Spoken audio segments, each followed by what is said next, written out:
Do a roll call for attendance. Yeah, sure. Let's do that.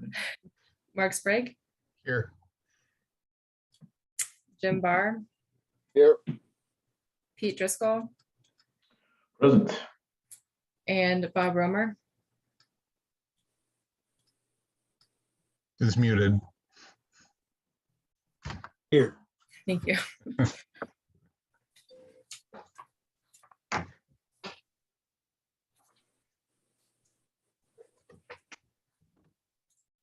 So should we talk about something else and see if Eric will join, or should we have to continue again? Let's just wait and see if Eric is able to come. But in the meantime, I can go ahead with a planner's report. Yeah, let's at least use the time there, and if Eric doesn't join in 10 or 15 minutes, we'll probably have to continue, I guess, or we can talk about what to do then. So yeah, go ahead, Donna. Thank you. Okay. So the first item, I believe I may have, oh, we have Eric here now.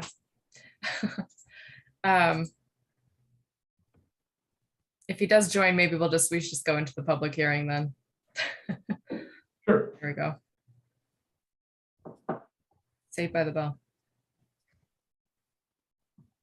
Sorry for being late. There we go. Just finishing up with practice.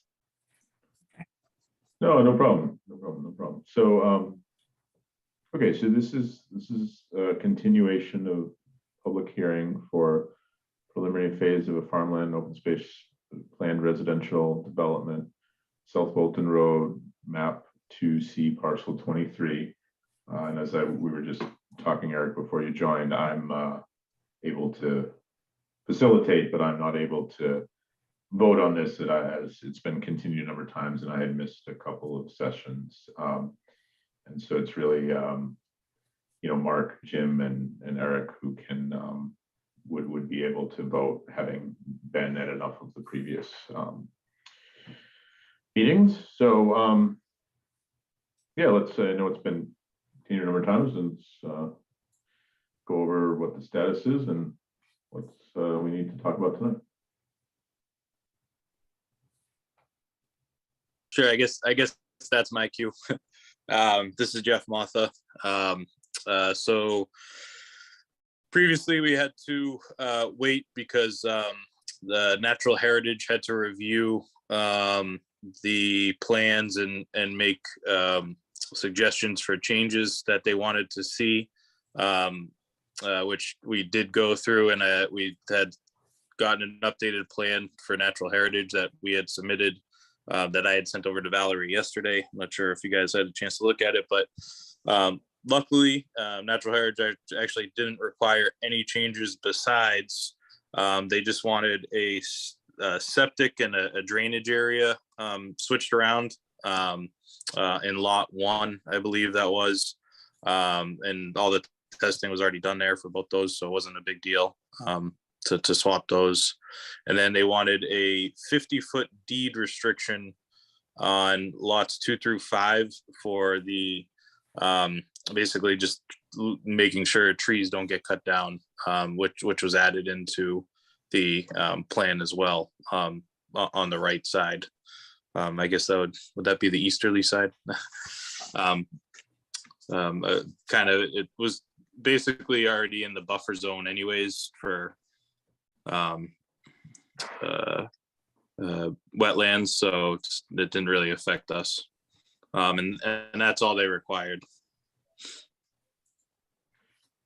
Okay, yeah, as it's been a while, maybe we could pull up the plan and just take a look at it. Either Jeff, if you are available to have it, or Valerie, if you could just. Valerie, do you happen to have it? Yes, I do. Sure. All right. Thank you.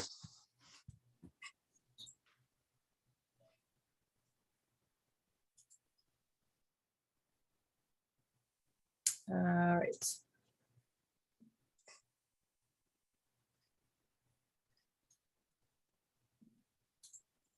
are you able to see the plan now? Okay. So, yeah, lot 1 is the one on the bottom left. That's just where they wanted the septic and drainage field swapped.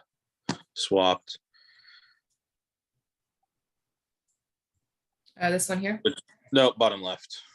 I think this is Yeah. labeled as lot 6. Oh. Yeah, Oh, sorry. No, it was lot, I think it was lot 1. I apologize, on the right. okay. Which they did. And then along the right side of lots 2 through 5, they just added that deed restriction. So no one can cut down, trees and things of that nature in that area.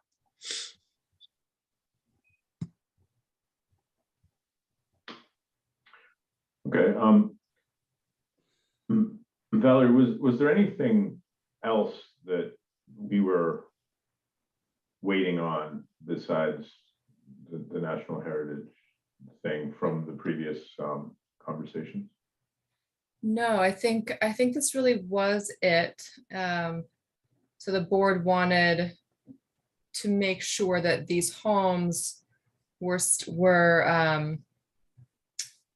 that these were buildable lots, I guess, prior to accepting the proof plan. So if I recall, Jeff, this plan is essentially the Fosberg plan and the proof plan are the same. Yeah, pretty much. There's not too much difference. I think we did try to shrink, as much. That was kind of the point of the Fosberg, was try to shrink as much as you can to diminish any kind of, I'm missing the term, but just to reduce, affecting grade areas. So I think some of the lots got shrunk a little bit, but it really wasn't much because, the septics and wells, can only be so far apart. So they were more or less the same thing. And what is, now that I'm just looking at it, it looks like there's a little space between this property line here and then the parcel boundary. Maybe that just needs to be kind of clipped together on the mapping software, or I'm not sure why there's that. I have no idea. Yeah, okay. I can ask, I'll take a note and ask what that is, or if that needs to get cut out. Is there any consideration for having this 50-foot wide buffer as part of open space and not within property boundaries? So I ask just because we're having other issues in other places of town where there is a no-cut buffer, for example, but residents don't often know that when they move in. So it gets tricky to enforce that. Yeah.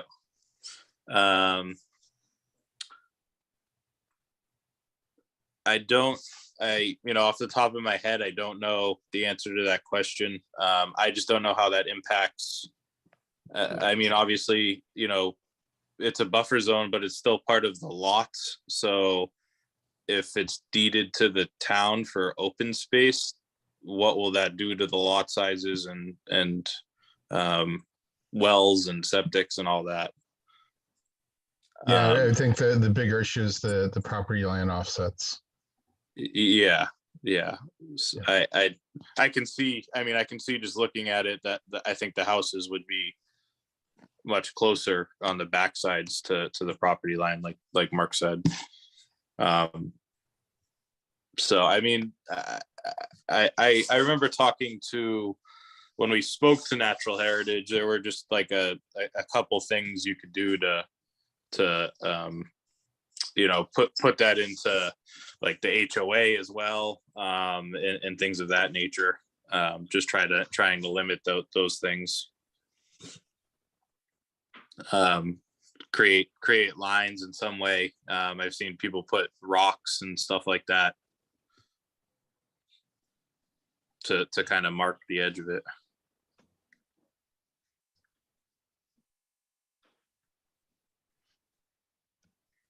Yeah, I think regardless of how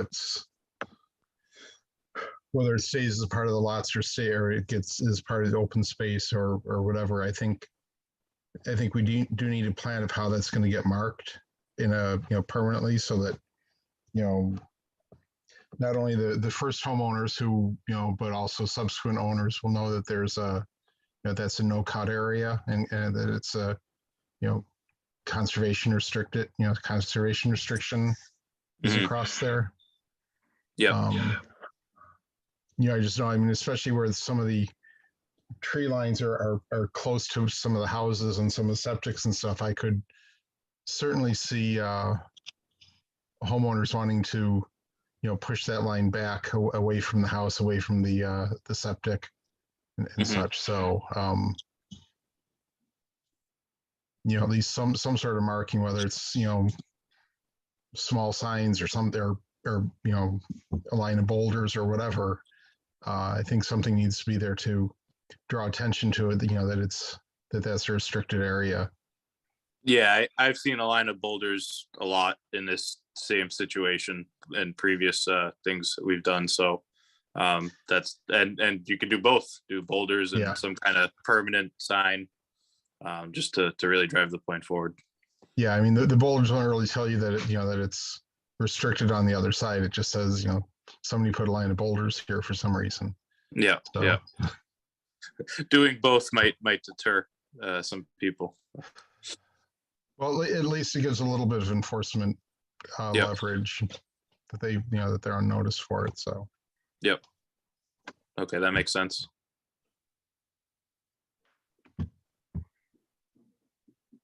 yeah, I think it's only probably lot 2 is the only one that would run into property line offset issues if that was open, deeded, open space instead of part of the lots. Yeah. I forget what the offset from septic to property line is, but I don't think that would be a major issue. But I think, either way, I think marking it, needs to be done pretty thoroughly. Okay. That's not a big deal.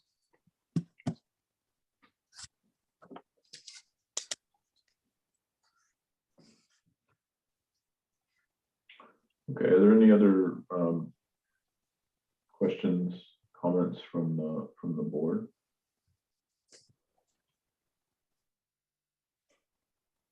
I don't have any at this time.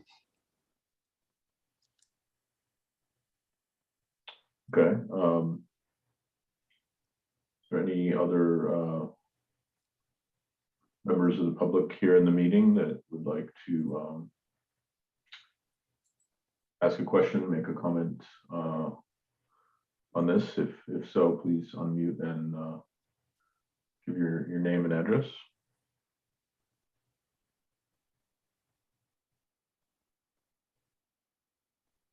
Okay, I think that was a no. I guess Valerie and Mark, as this is a preliminary preliminary hearing, what is kind of the do we have enough that we're looking for at this point? So I was looking over a few other draft decisions for preliminary plans, and I think I just have a few other questions. So are lots 1 and 6 intended as A&R lots? I'm meaning, do they each have 200 feet of frontage?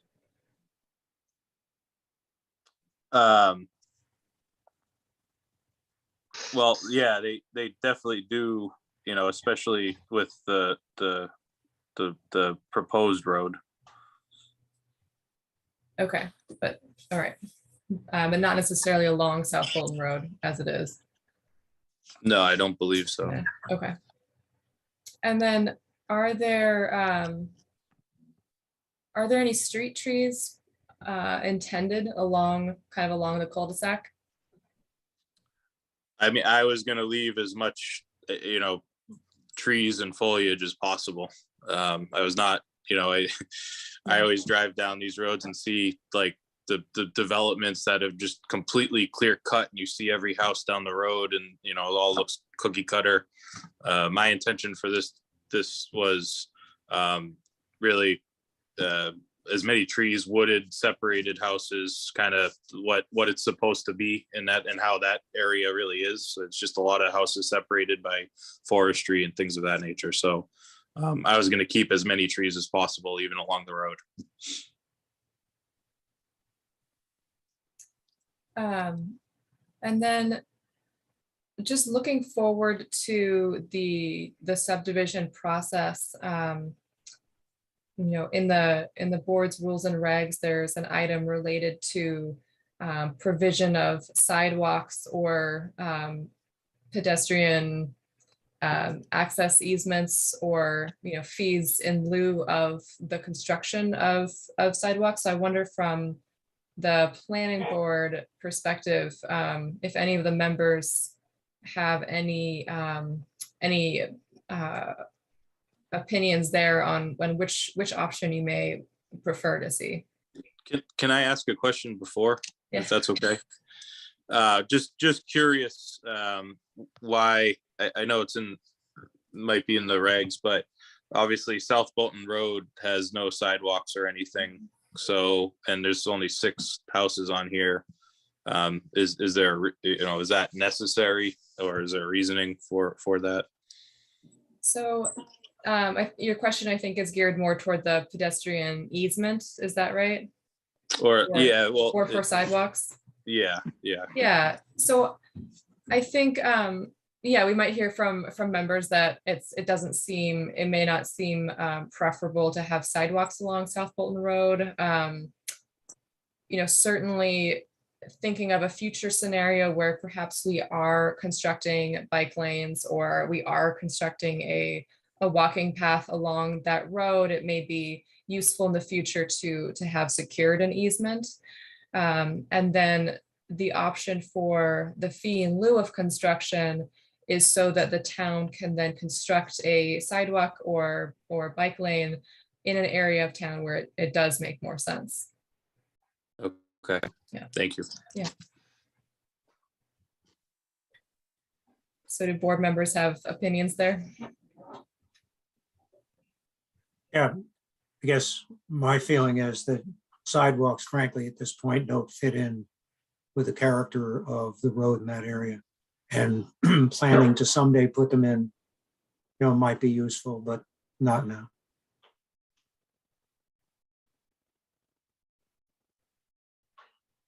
Yeah, I mean, this seems like a good situation for, the fee in lieu of, right? If Yeah. This area of town, I mean, it doesn't make sense to, have a sidewalk there, or even a side, if it's a small cul-de-sac, it's only 6 houses, probably doesn't make that most sense, but it could be used somewhere else in town. So I would be in favor of, a fee in lieu of, if that works out. Yeah, I think that probably makes more sense here. And then I just have one final question. And this could be just because I'm not reading the plan right. Does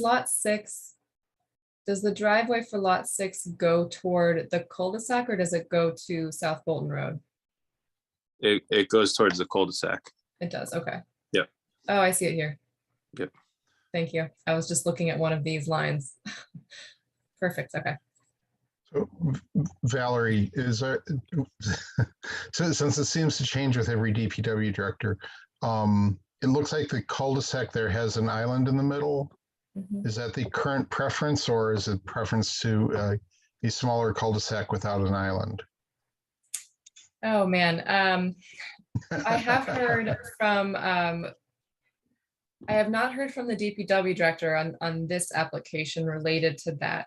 I have heard from the fire chief that it is acceptable to have a landscaped island, though it may need to be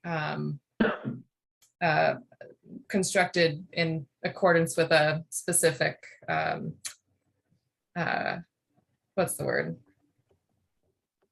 It needs to be constructed so that an apparatus can actually go over it safely in all weather conditions. So it may not necessarily be a natural product,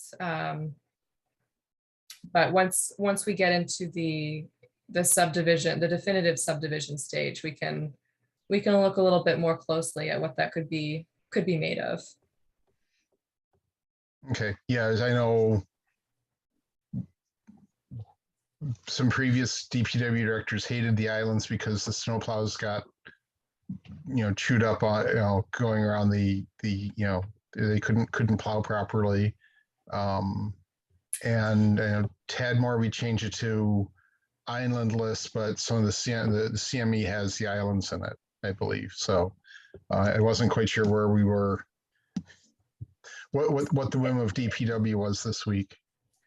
It may be On that. also a difference between using a Cape Cod berm or something a little bit more with more structure. I mean, I think if you have the Cape Cod, the asphalt berm, it is going to get ripped up by the plows.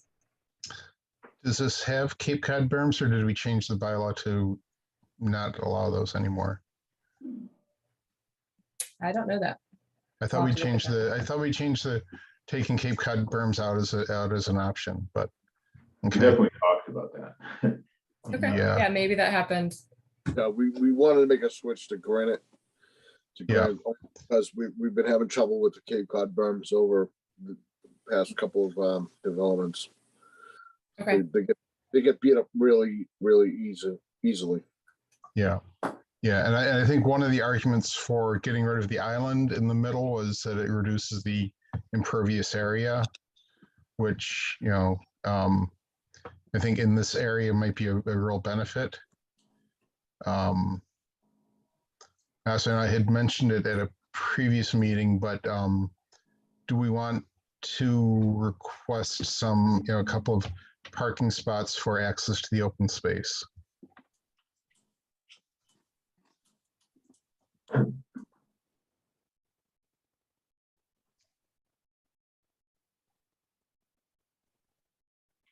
Yeah, would that be like in the cul-de-sac somewhere? Yeah, right, a ward off the side of the cul-de-sac or something like that, yeah. I mean, we've done it in other subdivisions to kind of allow, access into those areas. We get this open, we get this open space, but then if you can't access it, it really doesn't benefit anybody, so. Sure. I think that's a good idea. It'd be pretty easy from my perspective to just put whatever amount in 3, 4, 5 parking spots right off the. Yeah, I mean, I don't think it needs to be very many, but just especially where this connects to some of the open space on in CME and such. So I could see at some point somebody putting a walking trail and a birding trail or something in here that for people to access. Yep.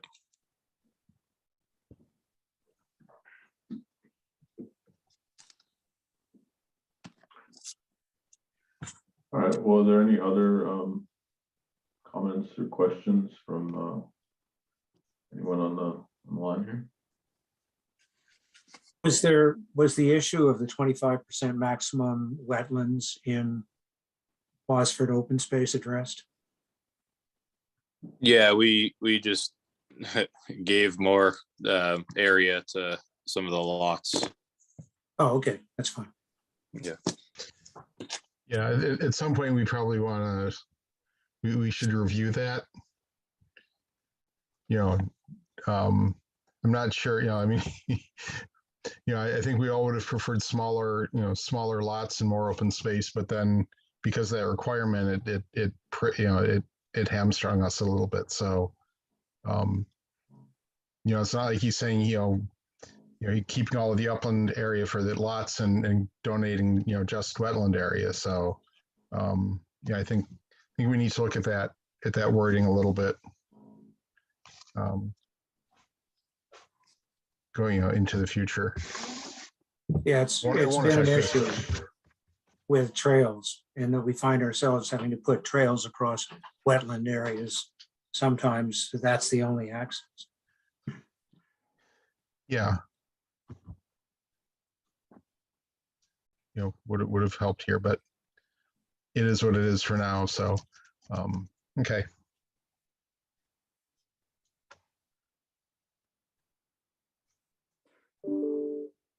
All right, well, in that case, are we in a place where we can close the public hearing on this one?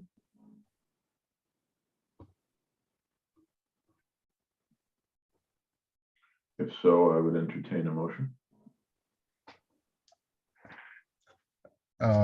Valerie, is there any reason to keep it open at this point?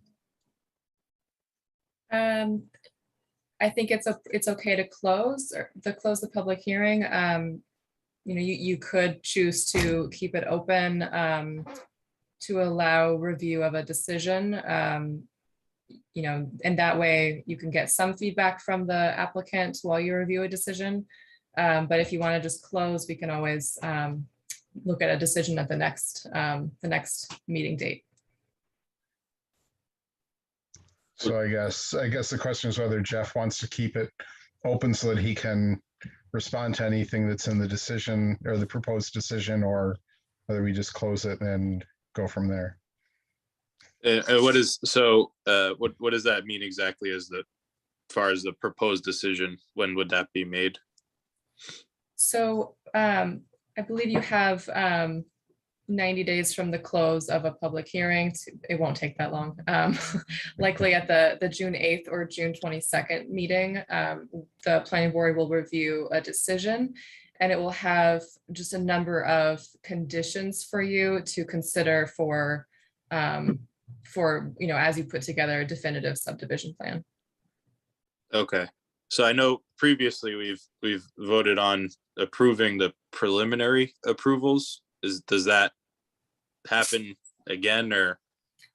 So, right, so the previous vote that was held by the board back in months ago was around support for you to continue pursuing a Fosberg plan. Okay. So then a second vote needs to be taken saying that they approve these preliminary plans themselves. Gotcha. And that's tied to the decision that I've yet to draft. So. Okay, gotcha. Okay, Yeah. Understood. And it doesn't matter if it's open or closed. Is there a benefit to leaving it open, or what's just? The benefit is that the board is able to continue to ask you questions while they consider the decision. If it's closed, there's no more input from between. So it's, but it's. I would just leave it open. That way there's just a line of communication. And because obviously I want to be able to address any questions that come up if there are any issues, or change it or whatever. Okay. Yeah, that's fine. So we can, if it sounds good, we can continue the public hearing either to the next meeting or the one after that, whatever you prefer, Valerie, and review the, wording of the decision then in the public hearing, and then move on to close and vote on the decision. I'm good with that. Yeah. So in that case, do you want, Valerie, would you like it at the next meeting, or would you like a little more time to get that together? I think June 8th should be fine. Okay. Do we have anything else scheduled that night yet? Yes, we have another public hearing at 7:15. Okay.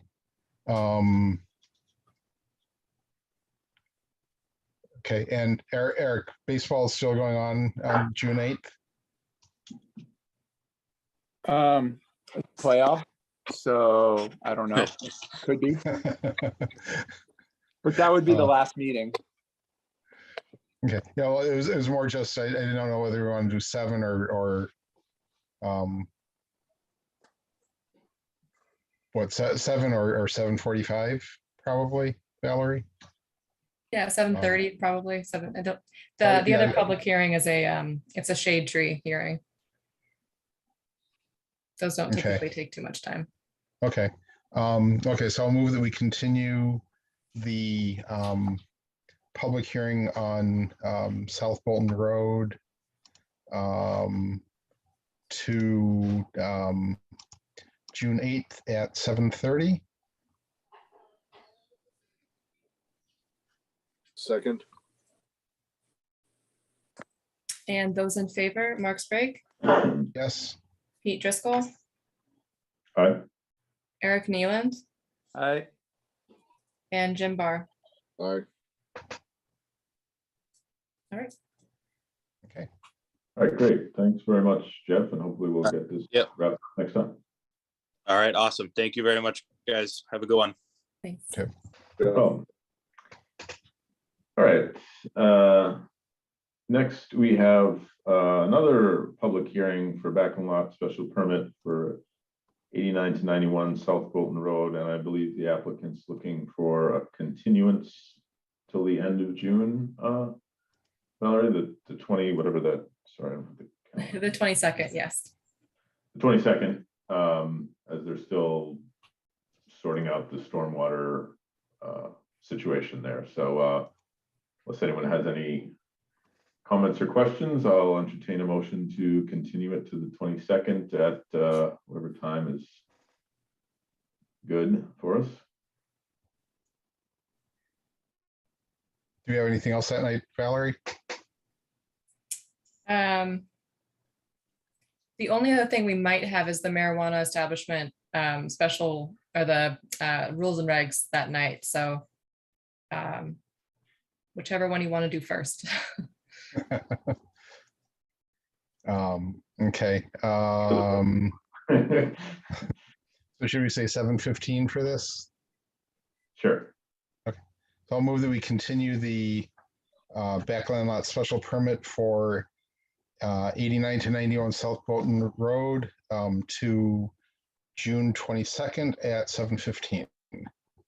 Second, And those in favor, Mark Sprague, Aye, Pete Driscoll, Aye. Eric Neeland, I and Jim Barr. aye. All right.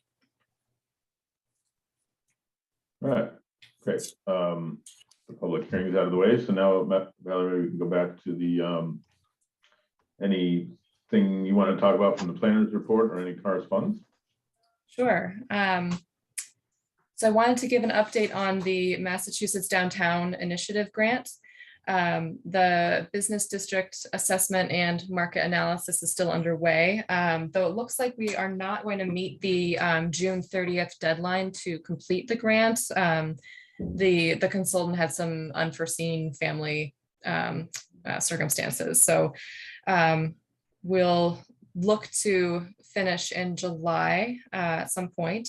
Both the resident survey and the business and commercial property owner survey are still available for people to take. So the resident survey will be closed in one week from yesterday, so May 31st, as we've already received over 270 responses. So I also attended last week's Council on Aging Health Fair in order to get a few more people to participate, and we've posted last call notices on the Destination Bolton Facebook page as well as the town's Facebook page. So hopefully we're getting the word out there a little bit. Also put the link in on the chat in case anyone's watching this on YouTube. Planning and conservation also put together a Mass Trails grant for the design and engineering of an off-road shared use path that would go from the Council on Aging to the entrance of Memorial Field at Wattaquattack Hill Road. So this is through if you include the existing sidewalk network around 117, this would be the town center loop trail with a little spur off that will go toward the Council on Aging building and the future 580 Main housing development. So we'll see where that grant application gets us. And then with the master plan, I just wanted to provide an update. I know we're talking about it later on this meeting as well, but basically it's been quite difficult to get a consultant on board. So we've extended the request for proposals 3 times now. The current deadline is May 31st. So we can talk more a little bit later this meeting about what the planned next steps are in order to get someone on board soon. And then I also wanted to let you all know that the Mass Housing Partnership is hosting their 2022 Housing Institute. So this is a virtual institute on June 7th and 8th. It's free of cost. You all as planning board members may be interested to go to some of their sessions. Their topics are housing policy as climate policy, neighborhood level density, health impact assessments, zoning for multifamily development, community engagement strategies, and wastewater and residential development. So there's a lot of really interesting topics out there, and they're all free. So I'll also put the link in the chat, but just let me know if you do end up going to a session. We can kind of clock it for a future, get points on future grant applications. So let me know. And then lastly, I need one more signature, and Pete, I should have done this when you were in town hall earlier today, but I need one more signature on the 580 Main A&R. So I think it's, about that. no, it's my fault. I should have reminded you. So it's either Eric or Pete. If you can swing by, that'd be great. Yeah, I can come by tomorrow and sign. Okay. And that's all I had. So, Any update on 58 Main Street? If we're ever gonna see an application, special permit? I think we are, but I have no updates. I think they're still kind of disputing who might have site control right now. Are they still waiting? They're waiting on something from the state? No, I think they're discussing things with their business partners. Mhm. Yeah.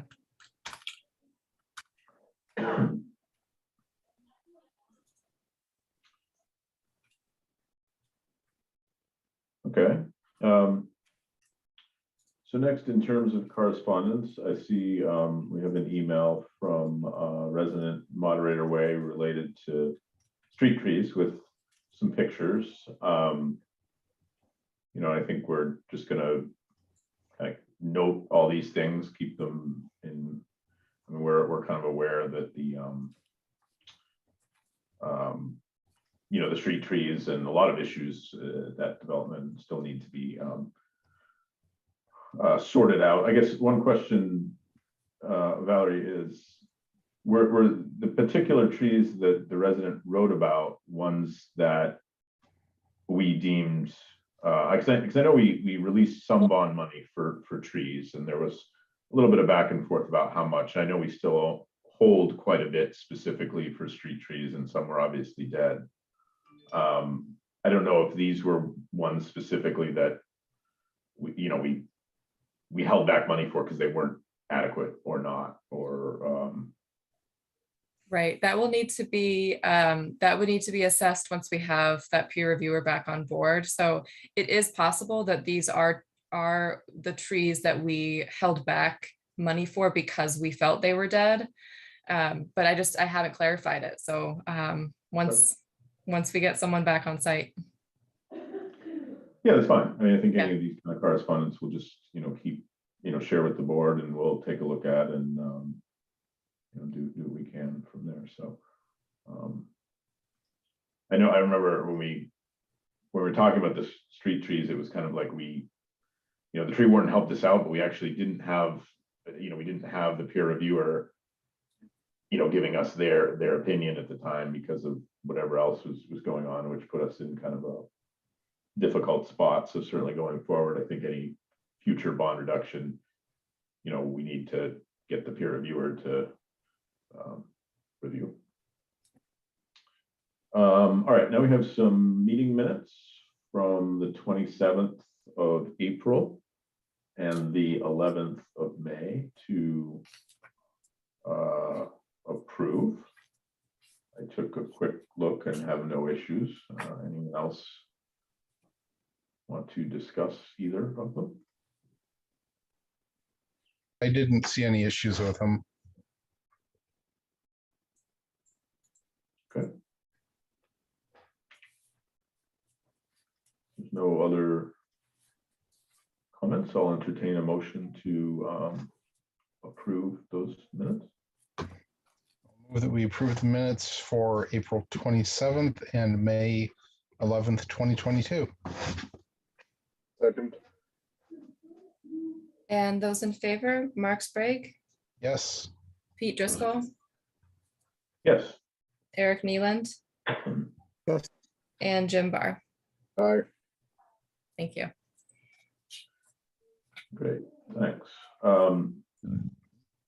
So next, vote to authorize town planner to endorse subdivision A&R plans. And I assume this is because it's difficult to get the signatures you need in a timely fashion, which is I certainly probably contribute to that. So is that the premise here, Valerie? Yes, exactly. Yeah, it is difficult, and you know, it's hard on everyone to kind of come down to town hall. So I know it's a COVID thing, but also, you know, once we are back in person, you know, there might be times where an applicant is presenting a plan, and the board might approve the A&R based on some plan modifications. So even in that situation, it would make the signing of it a lot easier. So this is not to say that I would approve an A&R, but that you would designate me in order to sign an A&R that the board has already approved. Sure, yeah, and I certainly don't have an issue with that. Makes sense to me. Any other comments from the board on that? Could it be either way? Is it like either or? Is it just always? I mean, I really don't have an issue with it. Just wondering.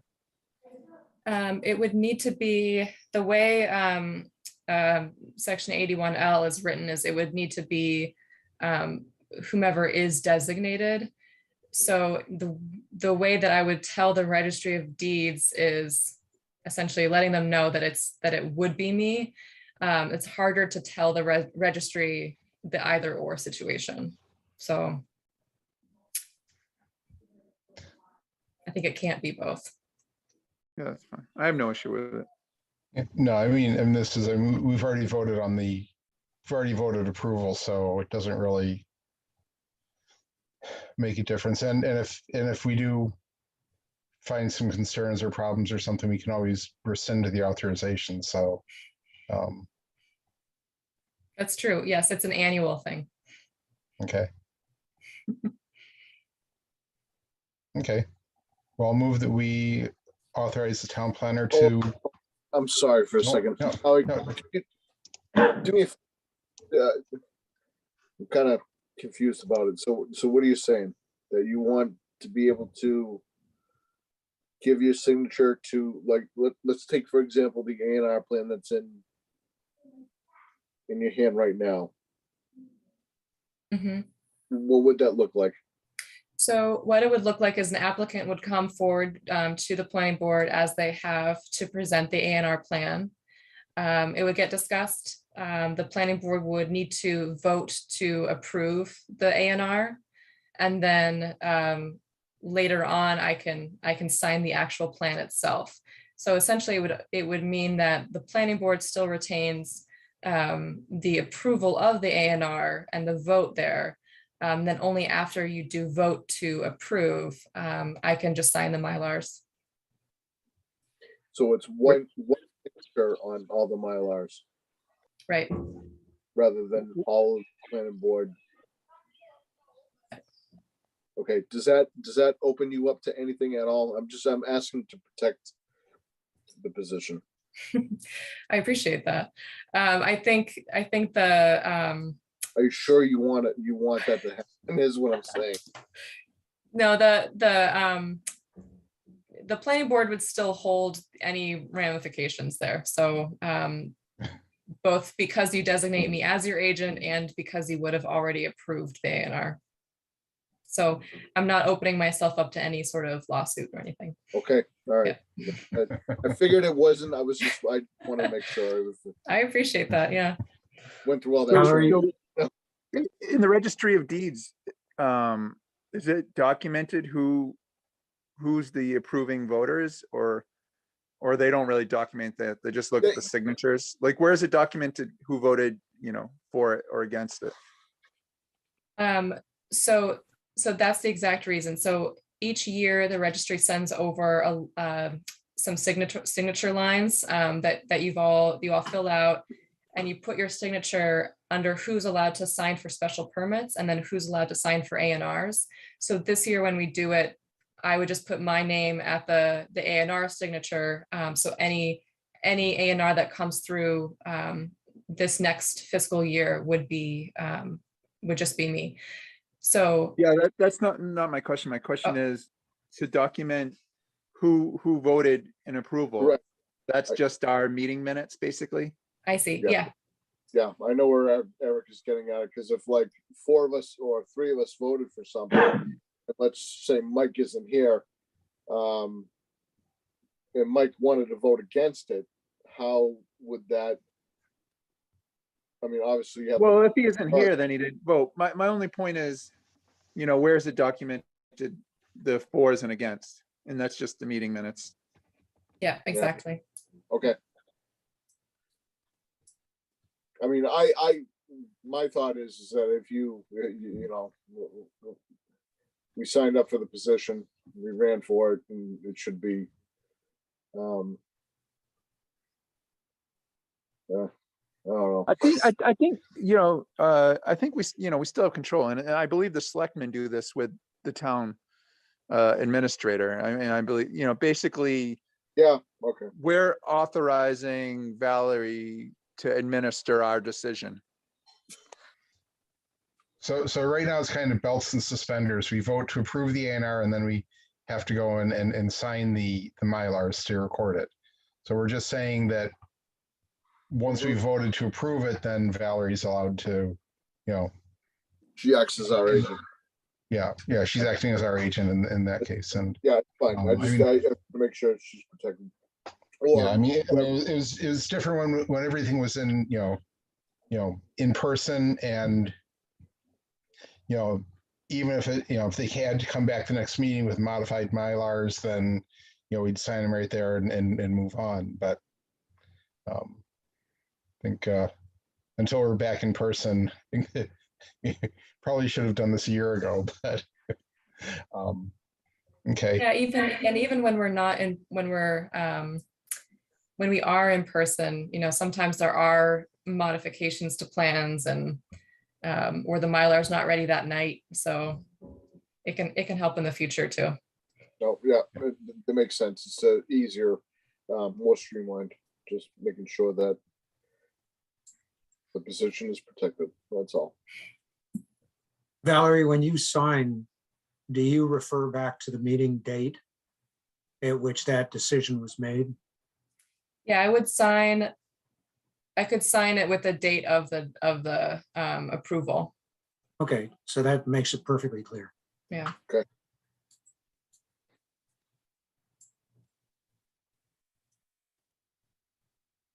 All right, that sounds good. Thanks for the input, everyone.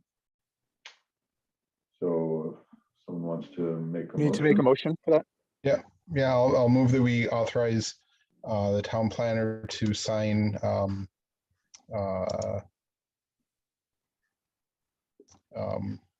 to endorse the subdivision A&R plans after after the board has approved the plan. Second, And those in favor, Mark Sprague, Yes, Pete Driscoll, Aye. Eric Neeland, All right. and Jim Barr. Aye. All right. Isn't Bob's a full member now, right? Or no? Not a voting member.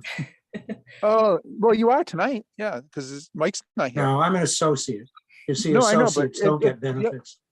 Yeah, no, you get to vote when it's not a full board. That's how we always used to do it. It's only on special permits, unfortunately. Yeah. Okay, well, we must have been doing it wrong for years. If you bring that up, Eric. Okay. I just learned something. All right, so the next item on the agenda on page 2 here, review and endorsement of the A&R plan for 89 Southbound Road. I assume that's tied with the previous Right. public hearing, so we just skip over that for this evening. And now we're on to discussion of Mallard Lane comprehensive permit. Planning board will discuss the proposal and provide feedback to the zoning board of appeals to consider during the ongoing public hearing process. So whoever we have that's to talk to this, I know you mentioned to me earlier this had come up before. I vaguely remember it, but if we could get a little history, that would be helpful for me at least. Thanks, Mr. Chair. My name is Greg Roy with Dolson Roy, and I'm here with Jim Moran, who's the applicant of the 40B project.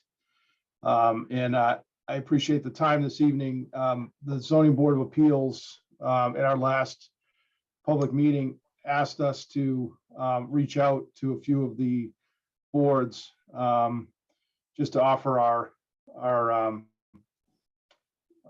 time to you as you review things to answer any questions or see if we can be of any assistance.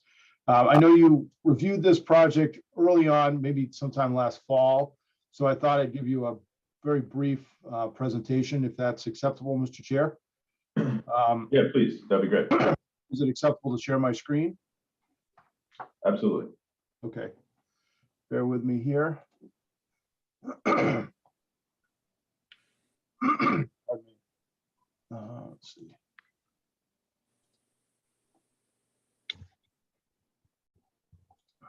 Okay, can everybody see the screen with the plan? Yes. Okay, so this proposal or this project is located on South Bolton Road. They're initially, and it's proposed as a comprehensive permit or a 40B project. Initially, the applicant was proposing 11 units on the property. Throughout the process with the Zoning Board of Appeals, it became clear to the applicant that the density was creating a few logistical issues on the site. So a few months back, we revised the project down to 8 units. So the project as it stands would be 8 units constructed for over 55 folks. And the 40B regulations require, of course, that we have a 25% affordable component. So we would have 2 of those affordable units, 2 of those 8 units would be affordable. As you can see, the project is clustered around a cul-de-sac shaped access road. We've designed the access road. The access road is really functioning as a shared driveway in this case because it's not a subdivision. The final ownership of this would be via condominium. So we would have no internal lot lines. There would be a condominium structure to this ownership. But be that as it may, we've designed that access to the subdivision roadway standards for both, vertical, horizontal geometry. The site will be serviced by an on-site septic system, which is going to be located right here. It's not shown on this plan, but it'll be located right in this location here. There will be individual wells. Actually, there'll be one well drilled for 2 units. So we're going to be sharing. We'll have 4 wells on the property. I might be speaking out of turn on that. Actually, maybe we have individual wells for the entire thing. Hold on one second. I need to switch to a different plan. Some reason the wells aren't showing on these plans, but anyway, we're not proposing a public water supply well. They're going to be wells. We're underneath the public water supply threshold on this project. We've designed a drainage system for the site, very similar to what you'd see in a subdivision approval, where post-developed runoff rates have been reduced to at or below the pre-developed runoff rates through the use of a couple detention basins and infiltration areas, one of which will be constructed under the cul-de-sac area, and the other which will be constructed in the front of the site. In addition to the comprehensive permit from the Zoning Board of Appeals, the project is also within areas subject to the jurisdiction of the Wetlands Protection Act. So we will be filing, once we get through the comprehensive permit process, we will be filing with the and a notice of intent with the Conservation Commission for that work. And then, of course, the on-site sewage disposal system will require review and approval by the Bolton Board of Health. And we will be filing with them again after the process has been complete. After the comprehensive permit process is complete. We have done the definitive soil testing witnessed by the Board of Health, so we have all of the field work and legwork done. It's just a matter of putting that plan together and getting through the permit review process. The last thing I wanted to say is just that there are 2 unit types. So there'll be a mix of 2 unit types. You can kind of see the shapes of the units. Unit 1, 2, 3, and 7 are all the same type, and then the balance is a different type. So there's a mix. We've picked one of each unit type to be affordable. So the square footages of the units are actually very similar when you look at when you look at the floor plans, but we've picked one of each to be an affordable unit. So I wanted to be brief because I'm sure you may have some questions. We did submit to you a cover letter summarizing the waivers that we are requesting, the zoning waivers that we're requesting of the comprehensive permit from the ZBA as part of the comprehensive permit process. They're pretty few. We have really 2 waivers relating to multiple structures on a lot. So of course, your bylaw does not allow multiple principal structures to be constructed on the same lot, and that sort of shows up in 2 different places: 250-12 under the schedule of permitted uses, and also 250-13C. So we've asked for waivers to that regulation, and then we've also, as I indicated, the access road is actually functioning as a shared driveway. So we're asking for a waiver to allow for 8 dwellings instead of the bylaw required 2 dwellings on that. But as indicated, we have sort of met the spirit of the subdivision control law there to try and make sure we're attending to public health and safety concerns and traffic management concerns. So that's it. I know that the Zoning Board of Appeals is soliciting your feedback, and I know that you have a lot on your plate anyway, so we appreciate the opportunity to come before you tonight, and I'll turn it back over to you, Mr. Chair, and your board, and Jim or I are available to take any questions that you might have. Sure. Thanks very much, Greg, for the background, and I do remember a little bit more now. So first of all, Valerie, just for my clarification, since this is a 40B, the ZBA basically is the town body that's kind of going through the process, and they're just asking other boards to kind of weigh in, and the applicants have been kind enough to come and share to us. That's correct? Yes, exactly, right. So the applicant is just soliciting feedback from various boards and committees. So the planning board isn't doing a regulatory review right now. It's really just to provide any feedback you might have on the site, or the plans provided here, the concept itself, to the zoning board of appeals to include in their process.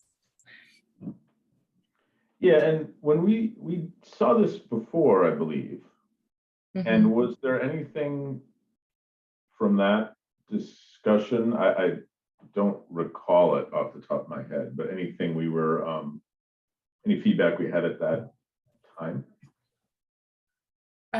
So it seemed like the board felt the plans back in October were rather preliminary, so there wasn't any direct feedback, though there were some general comments on wanting to talk more about the wetlands constraints on site, looking at how the applicant might choose to deed restrict bedrooms, and other concerns related to the septic systems and stormwater management. Gotcha. And not being a civil engineer at all, but I'm seeing some structural retaining walls and a lot of very close lines together on a plan, which indicates looks like kind of tough, steep terrain, perhaps in this area. Yeah, there's some grading for sure to be done on the site. I did want to say that similar to your board, when you get an application such as a definitive subdivision, the zoning board of appeals hired a peer review consultant. In this case, it was Horsley and Witten, to review all of the things that I just presented to you, the stormwater and the roadway and the grading and erosion control and all that stuff. So, your board can rest assured that it's a similar process to what you folks use when you are reviewing a subdivision process. The zoning board of appeals is also relying on that type of advice. So that has all been reviewed. We have a couple of remaining items relative to, most notably, site distance, and one or two drainage issues that aren't extremely major, that we are addressing, that we'll be addressing for the next zoning board meeting in the early to mid-June. But we've gone through a pretty lengthy process on that. To address the bedrooms, the septic system has been designed for 2 bedrooms per unit. So the bedroom count will be governed by a master deed in this case, where it'll stipulate the number of bedrooms per unit.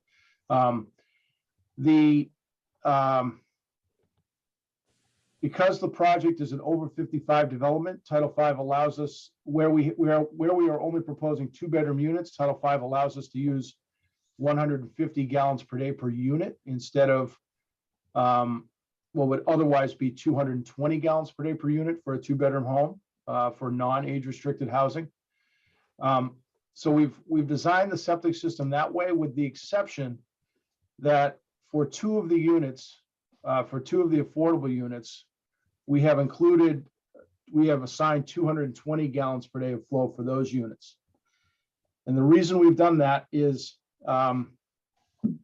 Matt, and Valerie, you can correct me if I'm saying this incorrectly, because I don't know if I have it completely square in my head, but the layman's summary for that is mass housing will not recognize affordable units that have any sort of discrimination associated with them.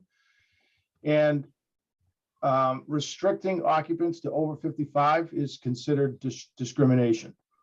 So if you were to age restrict the affordable units, yes, they can still be affordable units, but the town may not get credit for them in their affordable unit count because the state may not recognize them because of that restriction. So one of the reasons why one of the things that was a benefit for reducing the density of the site from 11 to 8 was that it allowed us to build in flexibility of those 2 units so that if, in spite of best marketing efforts, there's no somebody that meets the affordable criteria that is not age restricted, they could occupy those units and not have an issue. We're still targeting this as over 55. The house plans have been set up to age target with first floor masters and the like. But that's why we did that was because of that mass housing definition. So we're just trying to build in some flexibility.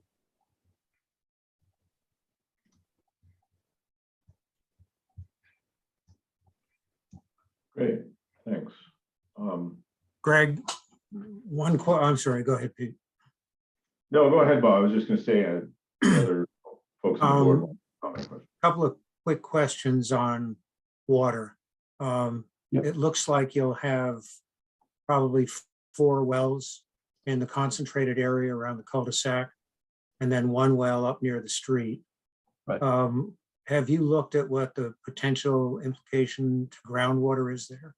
What are the soil conditions, and are you going to have significant drawdown with that small number of wells together? I don't expect so, but so these will be, we expect them to, well, they will be bedrock wells for sure. I am really racking my brain as to why I can't. Oh, here they are. Okay. Yeah, So the well radiuses, we're actually proposing individual wells for each unit. Oh, okay. So That makes it- you can see the overall circles here. So I think in all cases, the wells are greater than 50 feet apart. And if we were to be developing the corollary to this is if we were to be developing a public water supply well field that could have much more flow on them. The sort of the standard that DEP uses for considering them as separate sources is 50 feet. So it's sort of a standard that is used for that. That would apply really only in the public drinking water side. These are much lower producing wells. So each of these wells, again, we'd be asking to put out an average of 220 gallons per day design flow, which is a pretty light load for an artesian well like that, or a drilled well like that. So, Bob, I haven't studied it. I guess honestly, to answer your question, honestly, we haven't studied that, but I don't anticipate that there would be any issues with that. Okay, my concern would be that if you're going into cracked bedrock, that can be a challenge in terms of the potential yield, particularly when you have them that close together. Yeah, so and again, that's one of those things where we still have to meet the town's Board of Health regulations relative to well regulations, Right. except where we're asking for waivers. So treatment metrics, flow metrics, that kind of thing, we would still need to meet those. We've only asked for a few waivers relative to setbacks to property lines in a few spots with the wells, but we haven't asked for any of those other waivers. So we still do need to get we'll still need to get permits for all those wells through the Board of Health. Yeah, just keep in mind that those well regulations were based on our zoning, not more concentrated. So again, I'm not suggesting it doesn't work, but I think for your protection of the condominium association's protection, you may want to look into that. It's kind of embarrassing to be sucking a well dry in a condominium association. So kind of along those same lines, are you allowing or installing sprinkler lawn sprinklers? An irrigation system in here, or are you prohibiting watering the grass? I'll speak on that. We would be allowing the condominium association to, they'll be under joint landscaping standards for plantings, and they will need to be watered. The idea of going with individual wells is so from the drinking water side, for the individuals in separate units, they could treat it the way they wanted to. If they need to flavor it or condition it for health reasons, they'd be able to do so because it's their own well. Then we'd take the common areas around those buildings, the structures, and supply irrigation with their own well. So that way, they could control it. In the condominium documents, it would talk about the open spaces and how, they're maintained by a hired landscaper, and, what the standards would be for the upkeep of the grass and the bushes and shrubs and trees. So to Bob's point, and slightly, guess, walking back what Greg said, so these aren't designed for 220 gallons a day. These are going to be, you could have much higher flows coming out of these wells to support the landscaping. But I think what's important is that these wells will be drilled and there'll be storage capacity in the well shaft. The idea, these wells will go down about 325 feet on average, and it'll be a 6-inch casing. So there'll be plenty of storage in the well. The well would have to meet the Board of Health recommendations or the requirements. I think it's at least 5 gallons a minute. So they'll be nicely producing wells, and we'll have to, like Greg was saying, we got to meet their standards of quality and quantity. So I don't think there'll be any issues. It's the way that, doing individual wells and breaking up, and we do have separation distance, I think is a better way to do it. When I talked to Susan Connors at DEP, who's no longer there, but we had several discussions when she was there, she felt this was the way to go.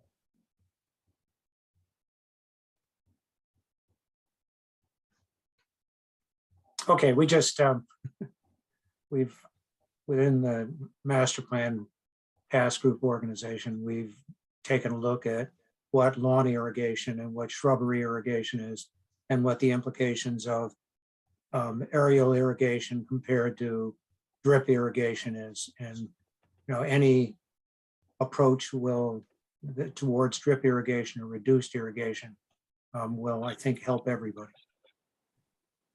Yep. Greg, what's the width of the common driveway? 20 feet. Okay, with curbing or with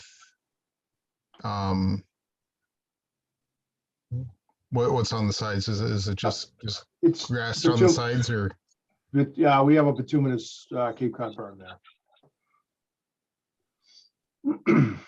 And again, it's a closed drainage system, so a curb is definitely required to get the flow into the catch basins.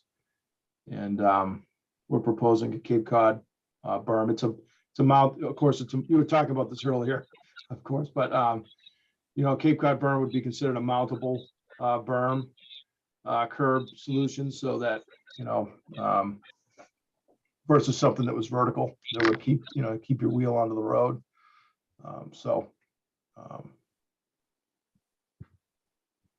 But we're proposing an asphalt solution there. But you went to 20 feet basically to meet the subdivision regs? 20 feet actually may not, I don't have your minor road memorized, or lane. I think 20 feet meets your lane, yes, your lane requirement, your lane designation. But basically 20 feet is kind of a minimum, when you're talking anything over a couple of houses. We bumped that up. The fire department really needs a 20-foot clear zone, we find. So it really relates to getting emergency vehicles up there in a safe manner. Okay. On that note, with the fire department was fine with the radius of the turnaround. Yeah, we provided them with turning exhibits to demonstrate that we can get their largest vehicle around there. Yes. And for your stormwater calculations, I'll try to channel my inner Danielle Spicer now. Did you use the 100-year storm numbers? Yep. Yeah. We did. What's it, nifty? Do I got it right? Say that again. Nifty, is that what she used to say? Is that the stormwater? Well, NIPTs. Yeah. And NIPTs is sort of the erosion control stuff. yeah. Yeah, no, we 51 is the designed, stormwater. so we did design it up to and including the 100-year storm event, Eric. Yes. Yeah. Okay. You use TR51 and rational method or what? Yeah, we used TR55. I'm sorry. And we actually modeled in the those stormwater models we use now are pretty sophisticated. So our model actually analyzes all the pipes right in the model. So I didn't do a rational method, the old school rational method this time around, because the model kind of bakes all that in for us. But we've got it all running with the 100-year storm. So typically when you use a rational method, you're looking at like a 10 or a 25-year storm for the pipe capacities. We actually are sizing them with TR55 with a 100-year storm capacity. So we're in pretty good shape. TR55 takes a lot of work out of it. Yeah, sure does. I know when this is initially brought up, some of the neighbors were talking about issues with stormwater in the road and stuff, but I guess if this is designed right, this should actually probably fix the issue. Yeah, this basin up front, actually, you can see it doesn't have an outlet pipe in it. And that's because it's really good sand and gravel in this part of town. And so this has actually been designed to completely infiltrate the 100-year storm, the flows from the 100-year storm event with only an overflow. So only in an act of God situation would we be overflowing to the road. And if you're overflowing this basin, you're gonna have more problems than this basin overflowing, because you're talking about a 24-hour rainfall in excess of 7 inches or 8 inches of rain in that case. So you're talking about a tropical system coming through that is dropping lots of rain. So also, Greg, I just want to remind everybody, where you see that existing basin, the town of Bolton actually fixed the drainage issues that were existing with that. They actually made it drain across to the wetland. They did several improvements, the town of Bolton. As you go up the road, the other area was getting wet too and aggravating the residents in that area. So they fixed that area and they also fixed this area. So the areas have been fixed by the town. Great.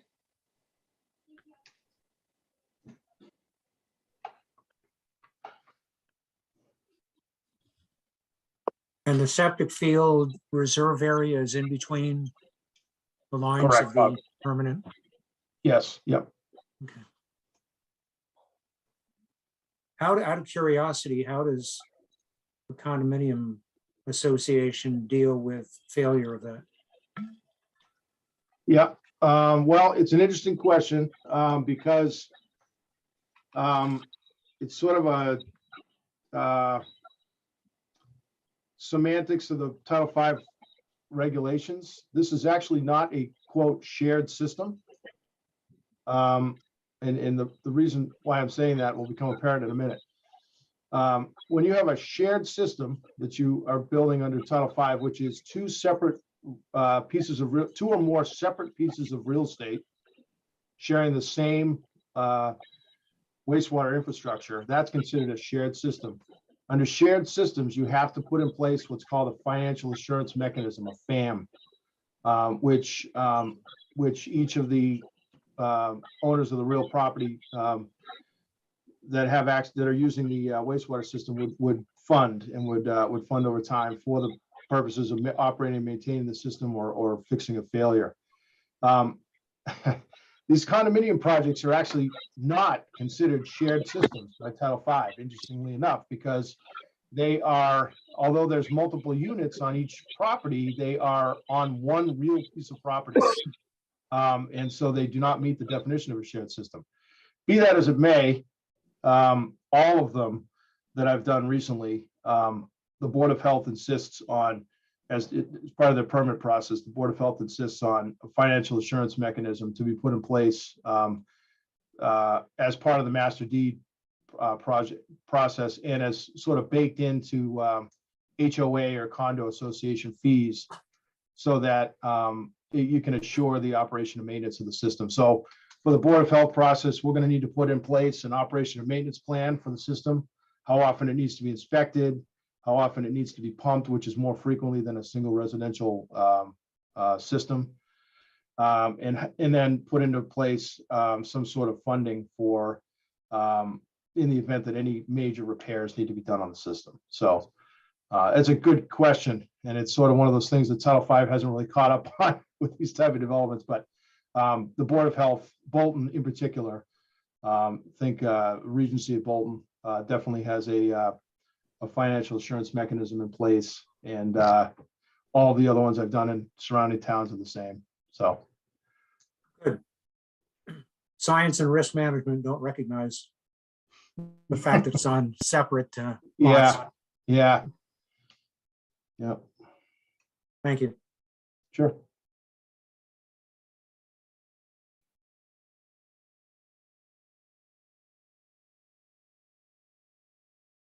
Right, any other comments, questions from the board or Valerie yourself?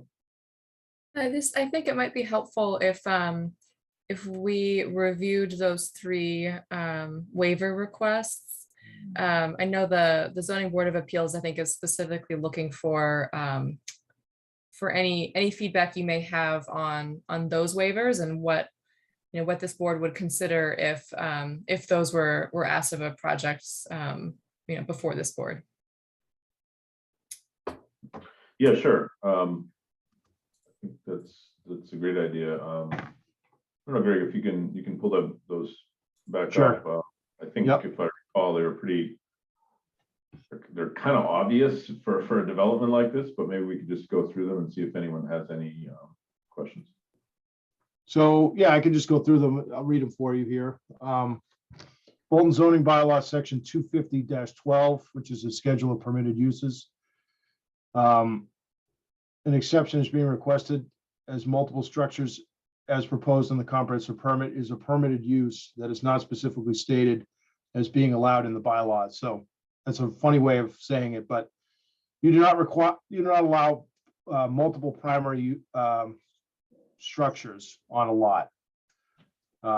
So this project is clearly proposing 8 units on a single lot. So we would need a waiver to that section. I'm happy to read them all, or if you want to talk about them individually, let me know, Mr. Chair. Well, I just think if anyone on the board, as we go through, if anyone has any questions or comments or objections. Yeah, The second- I think to the ZBA's point, I mean, that would not be something we would allow on a normal, single family parcel. And we don't have any, I don't think we have anything in the bylaws to allow something like this being done outside of a 40B. So,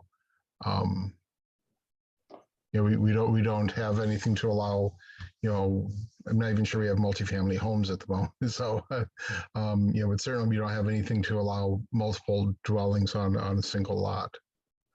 So this wouldn't even be considered in a non-40B. I think your village overlay allows, right? Your village overlay. The village overlay would be the one place where it would be allowed. Yeah.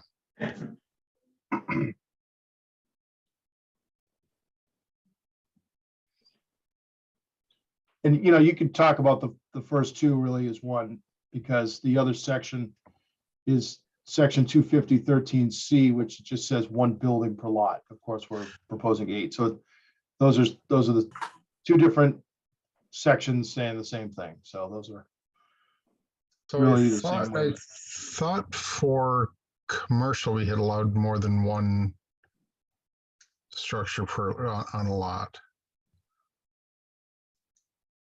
But again, certainly for Yeah. Other than the as you said, the village overlay, I don't think I don't think multiple I think dwellings would be even entertained. So I think you're right. I think you allow multiple for commercial, but certainly not for residential. yeah.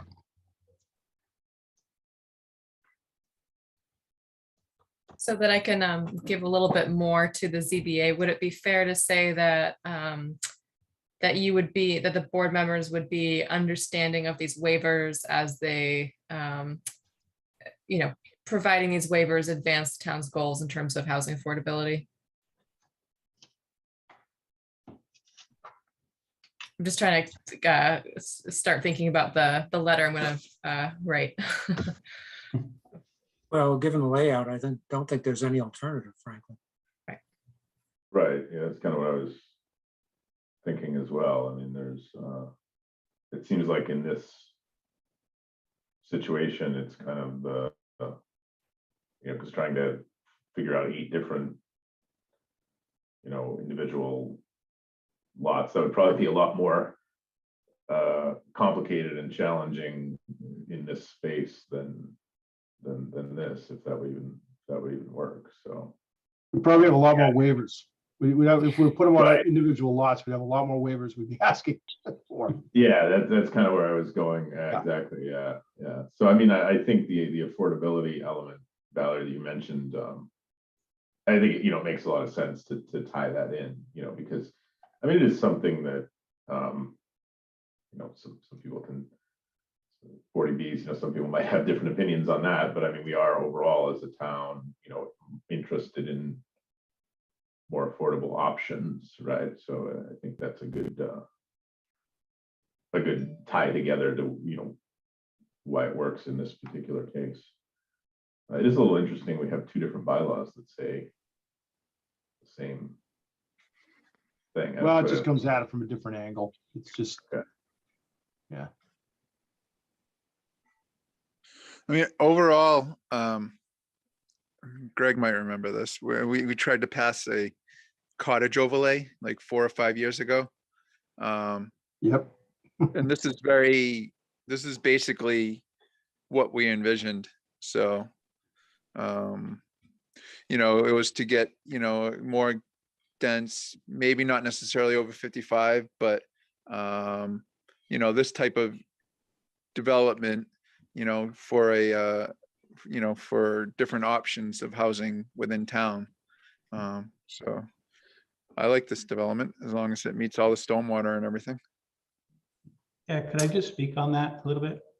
So I've been working as the applicant, I've been working with this property for over 4 years, and that's one of my designs of this idea, I guess, was to diversify the housing stock in Bolton. I actually live in Bolton.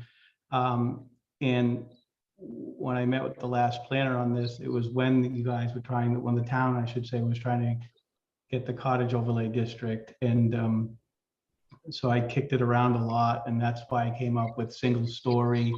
The other idea was that I forget what year it was, but a few years ago, the town of Bolton considered themselves or voted that they're an AARP community and they didn't have single story housing.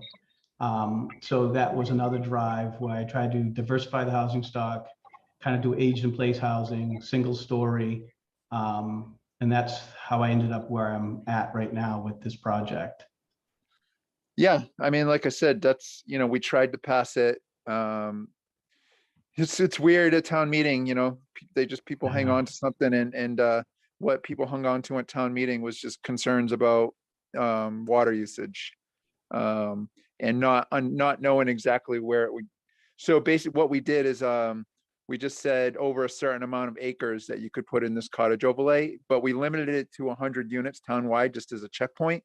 But people were just overly concerned that these are just gonna pop up and draw down all the water. But in general, this is exactly what we were envisioning. So I think it's a great development, And my last comment on that is maybe if I can prove that it can work, Yeah. then maybe as a town, we could maybe bring it back in some way, shape or form.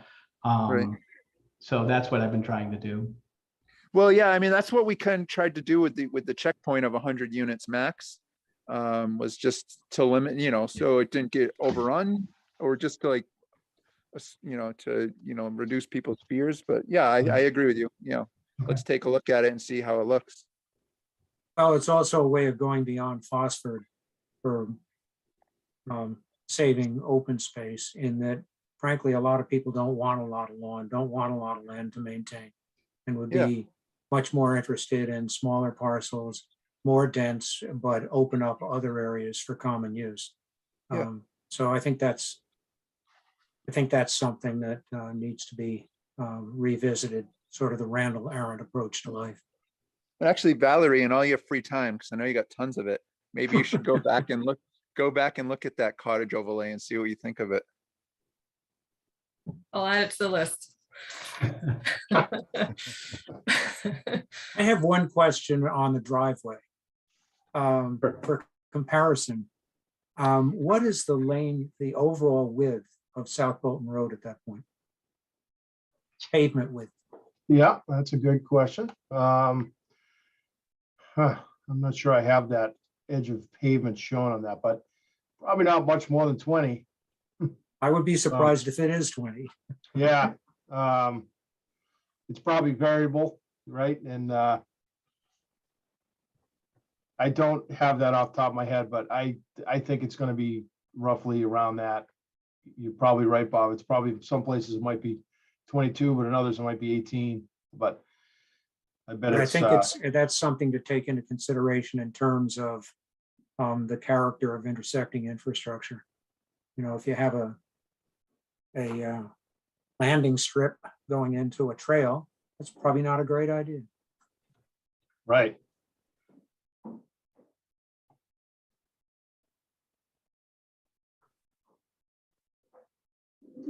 Yeah, I could find that, but it'll take me too Just long. saying, I think. it seems that you should take into consideration the character and the road view, and whether 20 feet is appropriate in terms of the roads in that area. I mean, we also, in new developments, we want to make sure that we want to improve access to emergency vehicles and such, Yeah. where needed, where possible. So, I mean, if the fire department says they'd prefer 20 feet, I mean, if South Bolton Road is, between 18 and 22, I think having this as 20 is probably good. I actually think, I'm not a professional on the fire code, but I think that a number of years back, the fire code, I'm not saying that term right, but whatever the code is that governs the fire sprinklers and all that stuff, I actually think that it was revised to require a 20-foot clear width for accommodating fire apparatus for roads that are more than, say, for a couple single-family house lots, for example. So that's kind of why we hold that 20 nowadays. But it's a good point, Bob. I'm actually going to try to pull this up. I'm going to try to see if I can find, while you guys keep talking among yourselves, I'll see if I can find the answer to the, what the road width is. I mean, if it is a fire reg for access, I mean, that kind of dictates. Yeah. But I'm curious anyways, because it's a good question.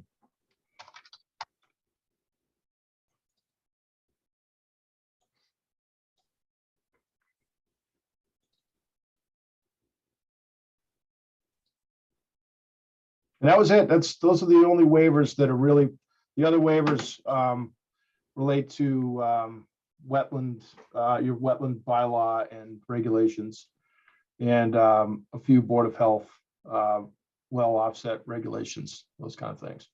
But in terms of zoning, those are really the waivers that your board would be opining on, I guess.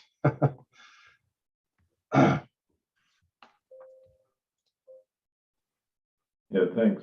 Thanks very much, Greg. I mean, I think, as I said, it's kind of, it sounds like we're, very supportive of the proposal.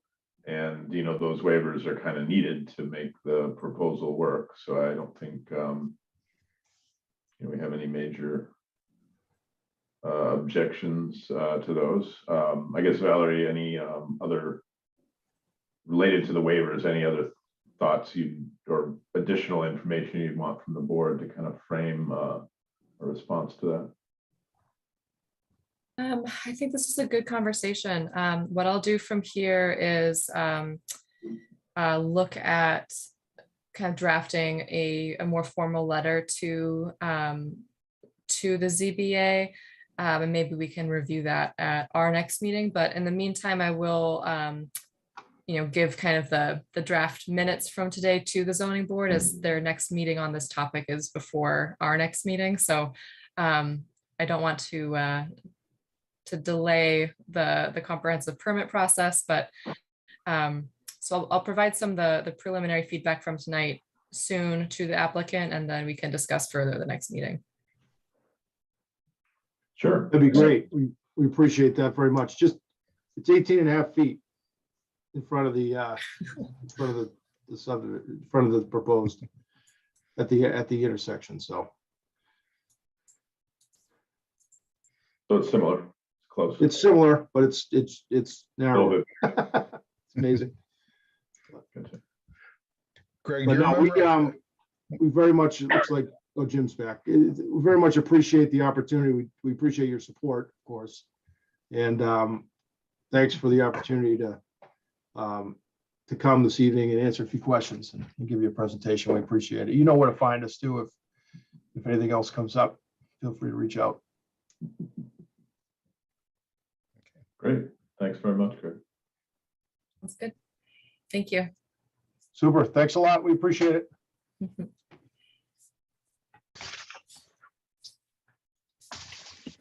Okay, next we have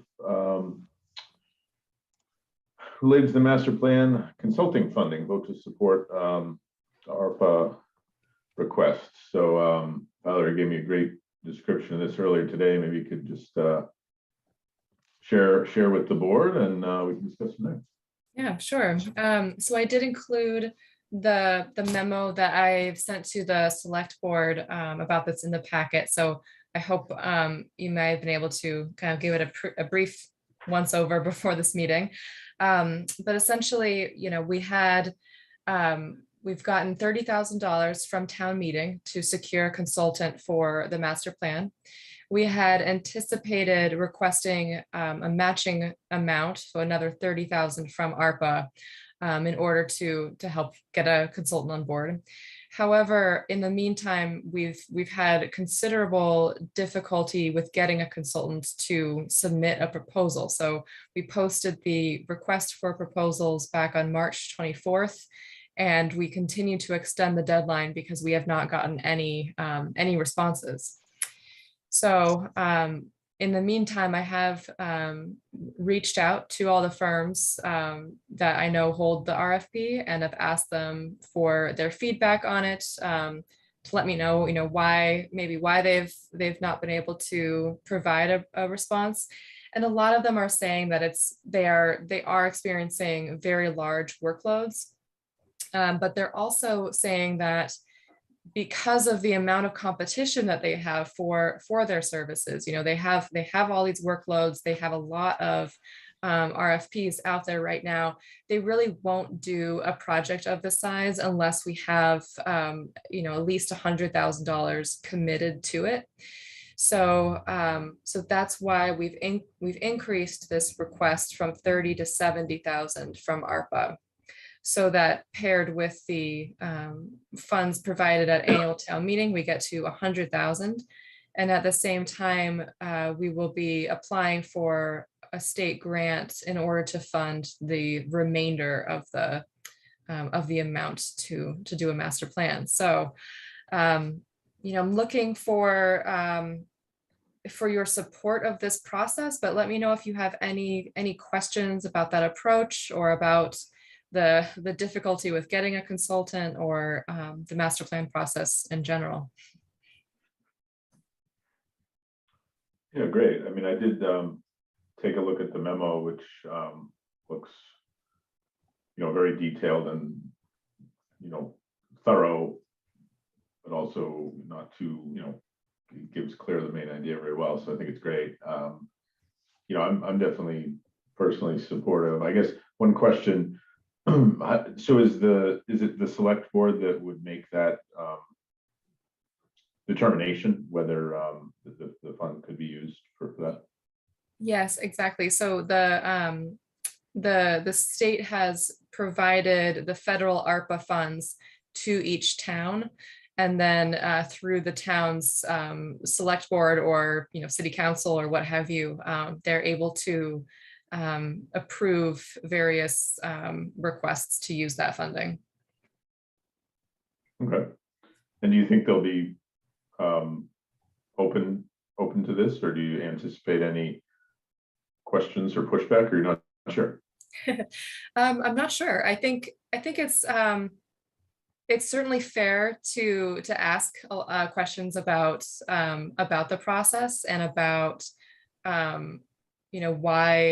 why this approach hasn't worked thus far.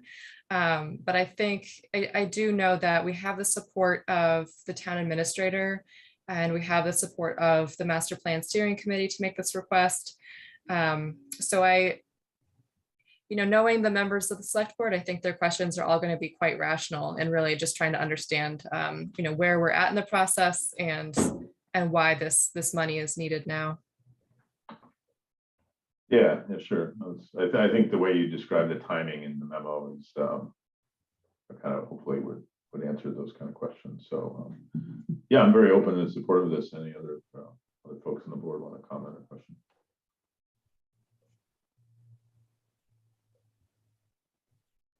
I definitely support it, Valerie. I don't know, I'm having my doubts,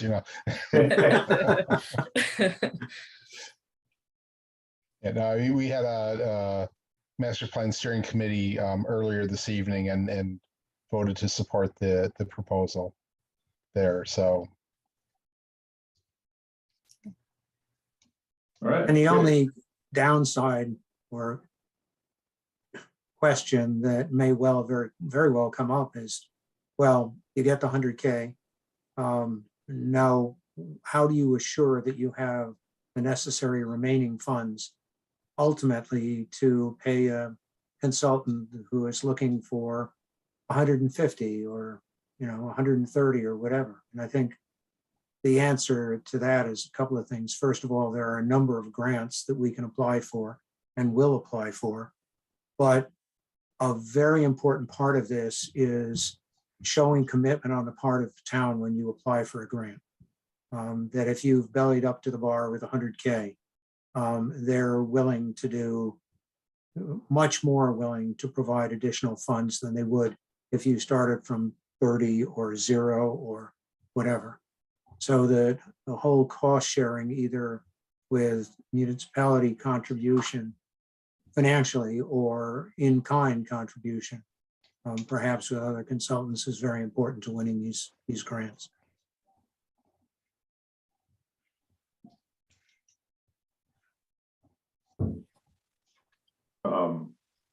And Valerie, you said the select board is gonna discuss this at their meeting tomorrow? Yes, that's right. Yeah. Okay. And are you or Bob gonna be able to answer their questions during that? Yeah. We certainly hope so. I hope so. Yeah. Brian will be Yeah. on as well. So Okay. I wouldn't be surprised if a couple other members, Mark. No. Okay, well, It's all right. 3 of us are assured. No, Great. I have a 3-year-old's birthday party to be at. Oh, Oh. I understand. We have one coming up in 2 weeks. Yeah. That's when we all Okay. meet all of the family. Okay, well, I'll move that we support the Master Plan Steering Committee's request for $70,000 from the ARPA funding. Second, And those in favor, Mark Sprague, Aye. Pete Driscoll, Hi. Eric Neeland, aye.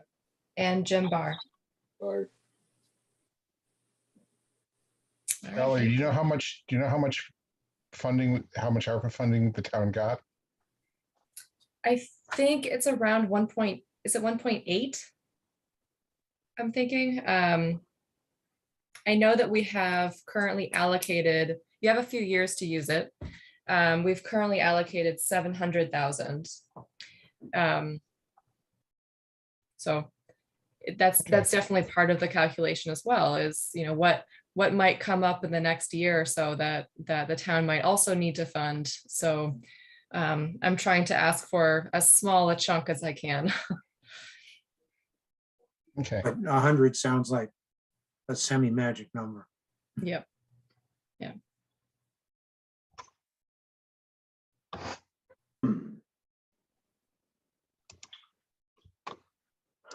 All right, so I believe the last item on our agenda is to review the rules and regs, proposed rules and regs for the marijuana establishment special permits. And I think what our goal is, or, you know, what I'd like to see is, you know, getting a public hearing on this, you know, as soon as possible, which probably at this point would be not the next meeting, but the second meeting in June, towards the end of June, with the idea of, you know, trying to get this in place before a potential, you know, application might come in, which, you know, we know one might be. So maybe I don't know, Valerie, if you want to pull those up and go through a few of the things we talked about last time.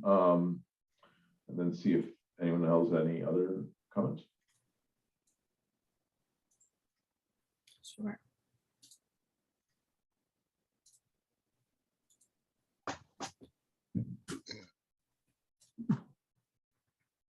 All right. Can you enlarge that just a wee bit? Yes, sorry. It's quite small. Thank you. Okay, so the first changes are around including some definitions for the different types of marijuana establishments. And these are all taken from the zoning bylaw, so it's really just a repeat of what we've already accepted. And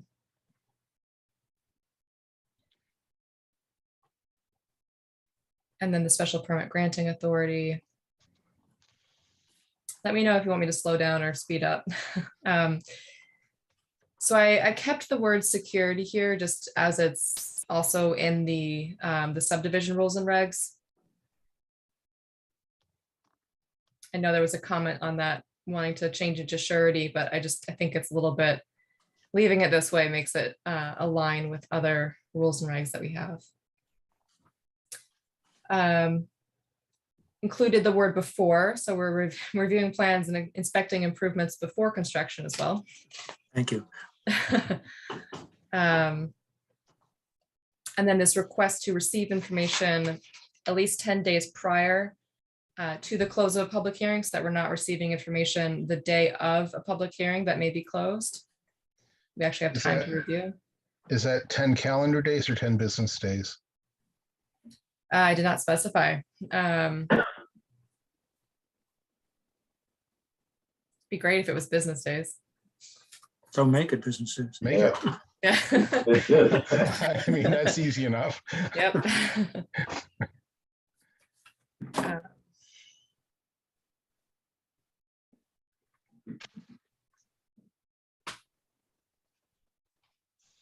I took this out of 3.1 and I believe I added it into section 4. So this is not, it's not completely taken out, it's just repeated later on as well. And then adding in a note here that if the applicant were to not include something that was recommended during a preliminary process, that they should then provide justification for that non-inclusion.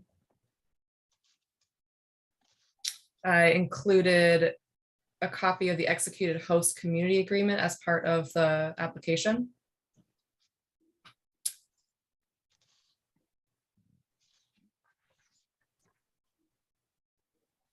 And then clarifying here who's taking this vote, if the applicant is a person other than the record owner.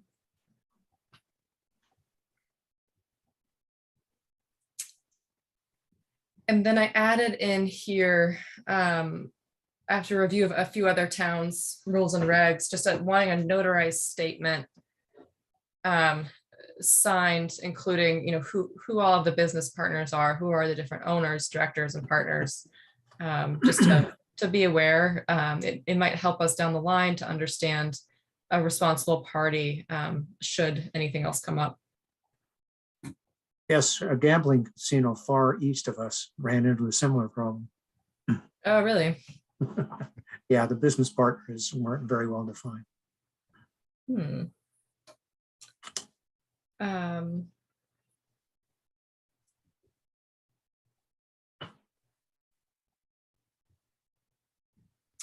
Okay, so here is how I handled ventilation.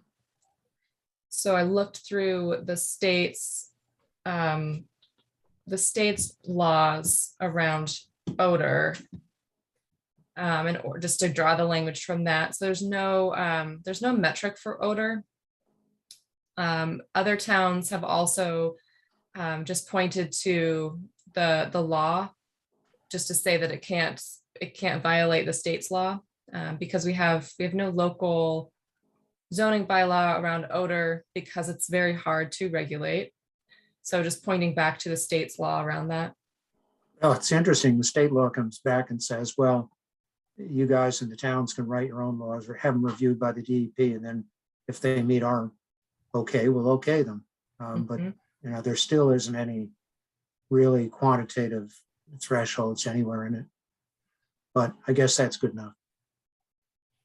Yeah, I think this is more strongly written, but it still is not, we're still saying the planning board may impose reasonable conditions related to odor control. So it is still a bit vague, but. Yeah, and that has to go back to the state and be reviewed, if I recall correctly, from that section of CMR. Yeah. MGL. Yeah, I mean, I as an applicant, I would,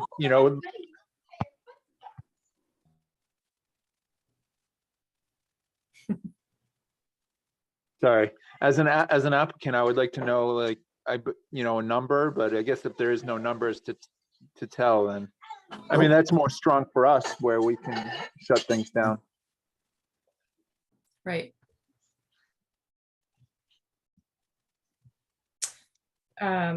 Okay, and so then I thought a little bit more about the, waste. So calling it back to the state CMR around waste disposal, which would include manufactured waste. And that is also from our zoning bylaw as well. So it's just going for consistency there. And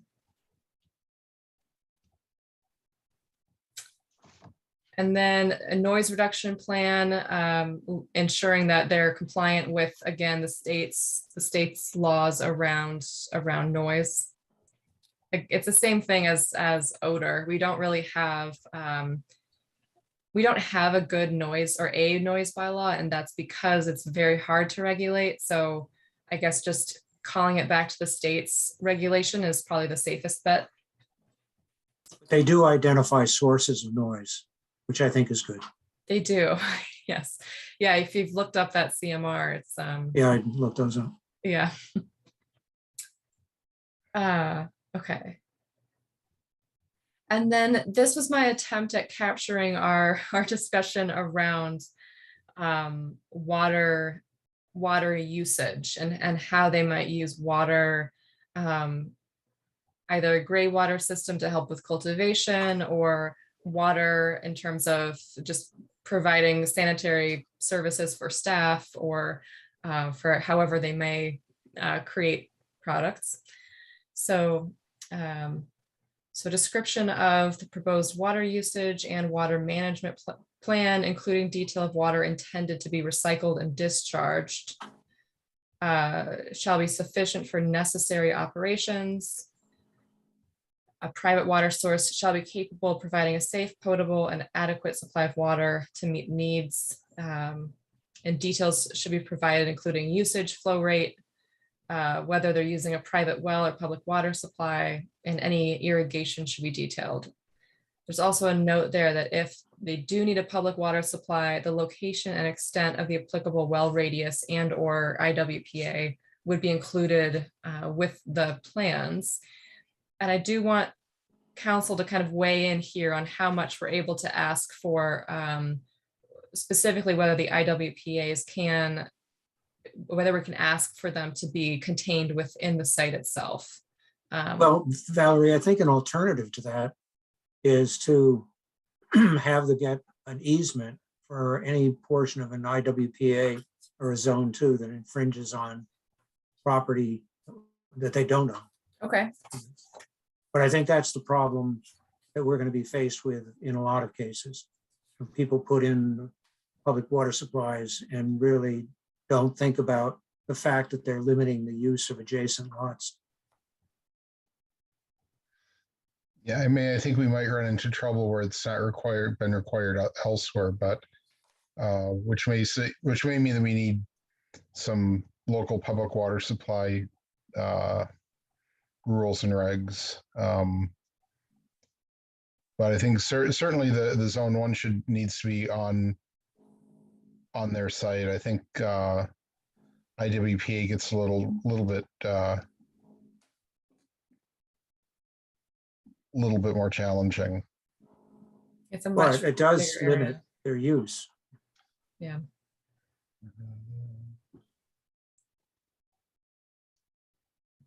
Well, I can give this language to council, and as well as the thought of whether the applicant would create easements on any impacted adjacent lots, and just see what council has to say generally about that.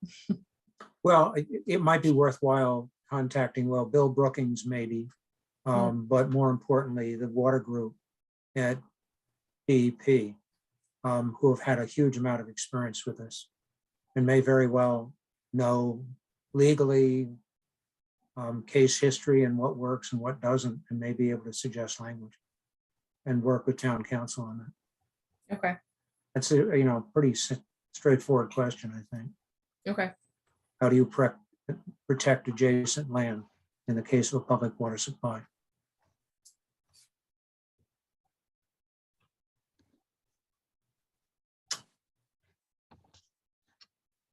They will misunderstand the question and say, put an IWPA on it. Right. When you're talking about cultivation or store, those are two different things. If selling, if you're, if you have just a regular, you're not using a lot of water if you're selling, but when you're cultivating, that's a different story. And do we have to get descriptive about that? I don't know. I should think to the extent of defining water use, yeah. The process, as was stated the last time around, is somewhat proprietary, Yeah. but we need to know what the gazintas and come-outers are. Yeah, I would put that on them. I'm hoping that this is broad enough. Yeah. I think you've asked the right questions. Yeah, okay. Okay. Just to say it's enough to meet their needs, and then they have to tell us what their needs are and whether they're able to meet them. Right. Okay. Valerie, I have a question on the waste disposal. Yes, So that's our marijuana bylaw you're pointing to? yes. I don't quite remember what we said, but is there like, do we leave open for full capture if, if we deem it's necessary? I mean, this is all that the bylaw said. So, So we just ask for a waste disposal plan? yeah, In compliance with that CMR, right? yeah, So the CMR is what? That's a regulation on the state? yes, exactly, yeah. Okay. Well, I mean, so, what I worry about is that, for a city that has a much different system than a private, water and sewer town, I'm not sure what the state's regulation is. I just know if I live next to this place, I'd be wary of releasing treated water. I don't, yeah, I guess, I don't know. I guess the state's regulation is probably pretty tight, so it's probably okay, but I don't know what they're saying. You're right, Eric, because, once it's, all right, so waste disposal plan is, it's like any chemical and or like hazardous waste is once everything is depleted, it's now considered to be hazardous waste. And is Yeah, that I don't know differently? right. No, yeah, that's a good point. Sorry, I'm No. just not trying to make you Yeah, guys sick. I mean, Just trying to scroll through this. Yeah, I just don't know if they have in mind, oh, it's going to be treated and then be released to the sewage system where Right. it's treated again. I mean, in our case, it's going to be treated and then released to the environment. So that's one thing that really concerns me about this, because they're going to be You're using talking about the septic, you mean, like, when you say waste, wastewater, any Wastewater. water they're releasing. Yeah. yeah, I mean, I'm pretty, from a little past experience I have, any wastewater that doesn't come from a bathroom or a kitchen is considered industrial wastewater. And Yeah. you can't discharge that into a septic system Correct. unless you get a variance from the state DEP, which Okay. you can't Well, I get. mean, yeah, I mean, I'm just So not. I think my thought is, if depending on the site and stuff, I'm pretty sure the state regulations are going to require someone doing cultivation that needs to discharge wastewater. They're going to have a storage tank that they design and they discharge into and have pumped out. I mean, there's no way they can water the marijuana plants and then have waste and discharge that into the septic. The state's never going to allow that. Yeah. Yeah, but what's again, if they're cultivating, the fertilizer and or what they're using, whatever, what are the byproducts of that? Right. My point is, I'm pretty sure, and like I said, I'm not an expert on this. I'm saying you can't dump anything into a septic system that isn't coming out of a kitchen or a bathroom.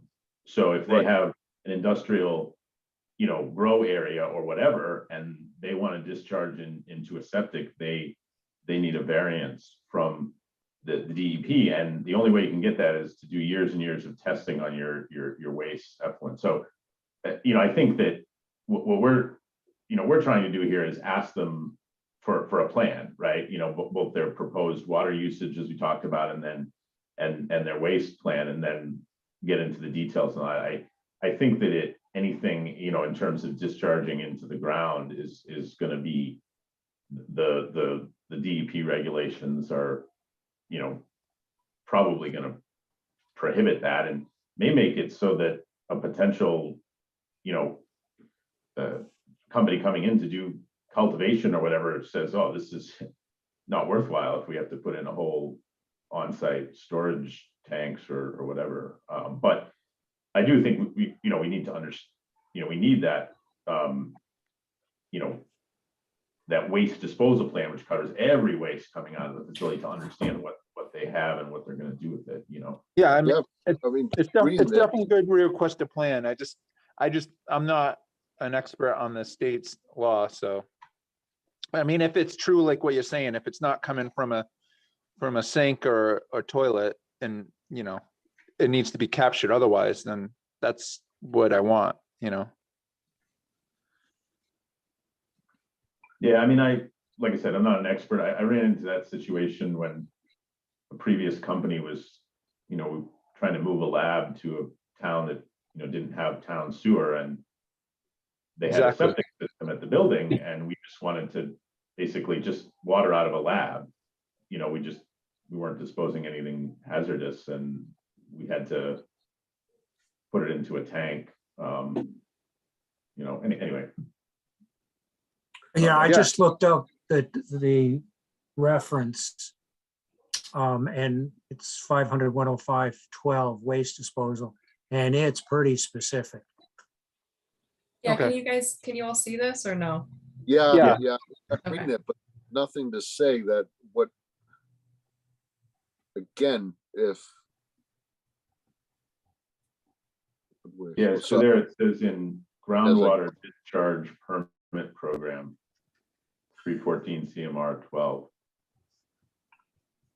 Surface water and groundwater discharge. Yeah, and that's basically where the whole issue, as you say, anything that doesn't come out of a bathroom or a residential kitchen, let alone a restaurant kitchen, is prohibited to septic systems, groundwater It discharge. says on top of the next page, the whole bunch of things, or stored pending disposal in an industrial wastewater right. holding tank in accordance Yeah. with. I'm pretty sure that any commercial thing would have to put in a holding tank to Yeah, dispose yeah. any Don't want- wastewater we coming out of that. Yeah, we don't want any type of like chemicals.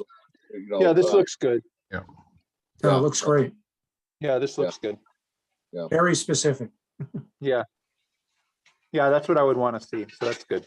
Look at people are gonna get nervous of if there's a well. I mean, there is no public water supply in Bolton. There are wells, and if if it's leaching into there, what is we just have to have the answer of all right, they're using some sort of a whether organic or non-organic fertilizer that they're growing these plants, again, cultivation, not a store. Where's that wastewater going into? And if we can say, well, it has to go into some sort of a holding tank, as it says there, then at least they know that it's not going into their wells. Right. Because I have a shallow well. My well is only 150 feet deep. I know it doesn't sound like much, but it's not 300. And any type of chemicals can leach into that. So, it's going to be on the minds of the residents. Yeah, no, absolutely. It's definitely going to be a hot issue. There'll be a lot of hot issues, but I'm sure, water, in terms of water usage and any waste discharge, is absolutely going to come up Right. in a lot of detail during a potential special permit application. So we'll probably learn more than we ever wanted to know about some of this stuff if it comes across. I agree. The DEP is very, very tough on that. Pete, I can just see all the emails coming to you now. So I've cleared my calendar for the next year, so I'm just sitting here waiting for this. No, it's good to have this conversation. It really is. This is a hot topic. Absolutely.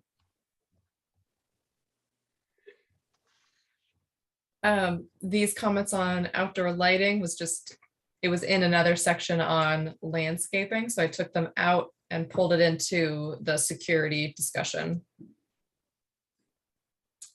And then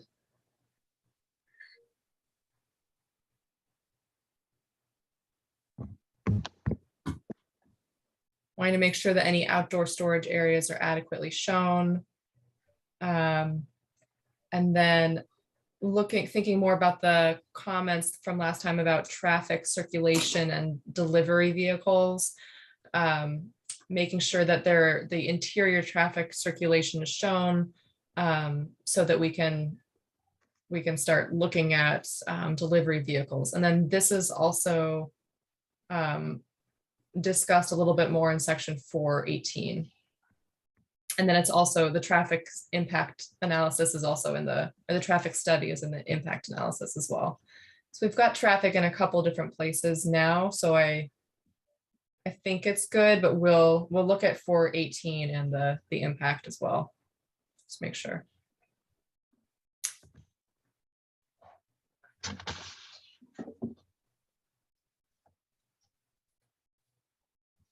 And then this is where I'm calling out the locations of any trees larger than 6 inches DBH that are intended to be removed shall be noted on the plan.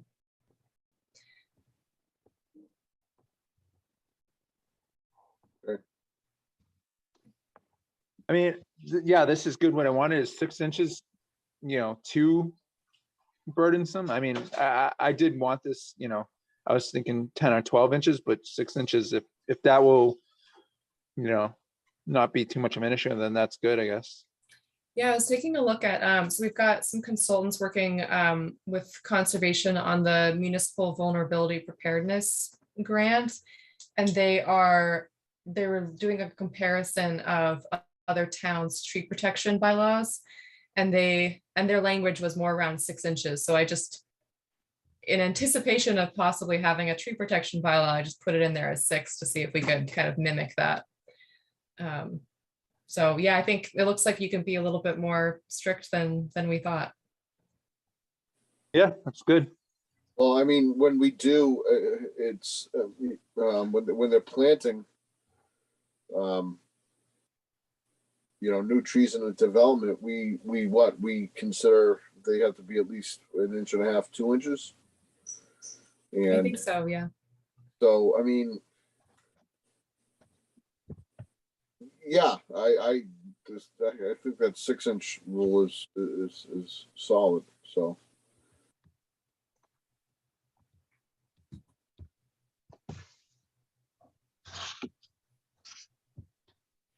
And then I put in I mean, some language. what I'm saying is we have a dimension for new trees going in. We should have a dimension for trees that should stay or get questioned. That's what I was getting at. Yeah, that makes sense. So in section 415, I inserted some language on the design review board's process, just to mimic what their rules and regulations state, so that applicants can have a little bit more of a heads up about what might be coming if the board does elect to have the DRB review. Cool. And then I took out everything from the stormwater section in the subdivision rules and regs, and just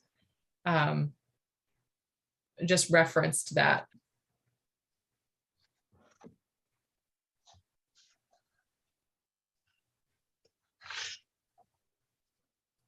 And then this is 418. So I added in a sentence on, just to be a little bit more specific about wanting delivery vehicle and waste removal vehicles to be incorporated in traffic considerations for the site, including the size of the vehicle, quantity of trips taken, and timing of the trips. Yeah, that's good.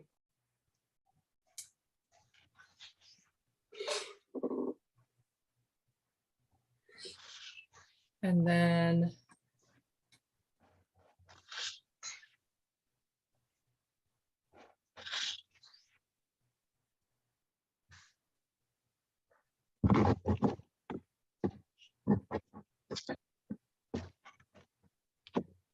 didn't actually change much in here. This is just all formatting.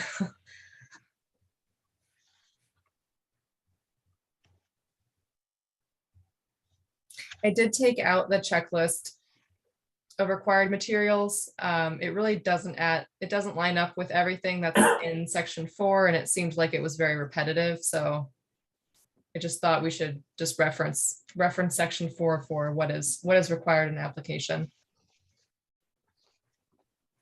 And that's it. It looks great, Valerie. Cool. Yeah, absolutely. I know this is a ton of work. Yeah, I really appreciated our conversation the other week. I think that, especially on this page, I think that really helped kind of solidify exactly what we're expecting from some of these more complicated Right. parts. So yeah, I really appreciate all of your feedback on this. Well, the two things people are gonna be, or the residents are gonna be concerned about is the smell. And again, water usage. I think the smell more than anything. Yeah. And if they could give, like I'm sorry to beat a dead horse here, but if they could give a detailed plan on the ventilation, again, whether they're or not they're going to use charcoal filters or something to that effect, the better.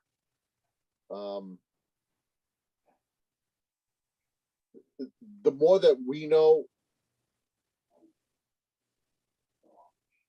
on like, I don't know, maybe the science behind, scrubbing the, or so it's called, is it's going to help them. And I hope they understand. What's the wording, Bill? Do we ask for a odor reduction plan? I know we said if it's above nuisance, but can we ask, is there a plan for? We do ask for a ventilation plan. Ventilation plan, yeah, that's good. Yeah, Detailing that's- how it will be ventilated. And then we talk about having no Yeah. odor from outside that property. So, Yeah, that's good. okay. Yeah, I mean, I think that leaves it open to us to, based on the type of facility, we can push on, whether or not, charcoal filters or whatever are required or not. I mean, if it's a dispensary, it's very different requirements than if it's a grow facility Correct. or manufacturing. Correct. I mean, you can get into HEPA. You can get. I mean, when you're talking about a healthcare facility, you can get into HEPA filters. You can get into UV light. If you have with labs or whatever, it just that we want to make it so that they have the ability to just tell the residents, look at this is what we're doing. This is how this works. This is how it controls the odor of it, not just putting a fan in the ceiling and blowing it all outside. I'm telling you that's it. Again, if you're cultivating, that's going to be the biggest concern. Is going to be the odor, guaranteed. I mean, You don't want do it to smell like an educational facility, right? I do feel in general, a special permit process is pretty strong, just with the aspect that we say anything detrimental to the neighborhood. So that gives us a lot of leeway to address items. Well, the problem is too, okay, we sign off on it and then all of a sudden they go in and do the, put in the facility, and now people or residents are starting to, there is an issue. How do we deal with it after the fact? Well, we could always pull the special permit if they're violating it. Okay, all right. If we feel they're violating it, we can pull the special permit.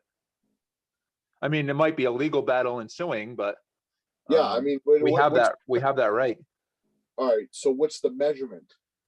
Is there? Well, It does nuisance. get complicated because you'll have to have, what will have to happen is we would contact the state.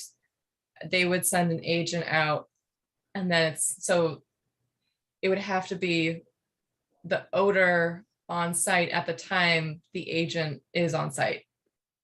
So Okay, it does get difficult. I mean, even with our building inspector, when we want to issue a fine, it has to be for a violation that he witnesses. So if someone can clean up a violation between the time that we see it and the time the building inspector sees it. So it's, you know, I mean, I'm just thinking if, you know, we're a right to farm community, if I decide to open up, you know, 5 acres of cows around my area and it becomes a nuisance to my neighbors, you know, what's Yeah, well, what's this that- isn't farming though. This is Until industrial. I talk to Joe Bar Farms, but yeah. I mean, That was I great. agree. I agree with your farming, but this isn't an industrial, you know, it's not farming.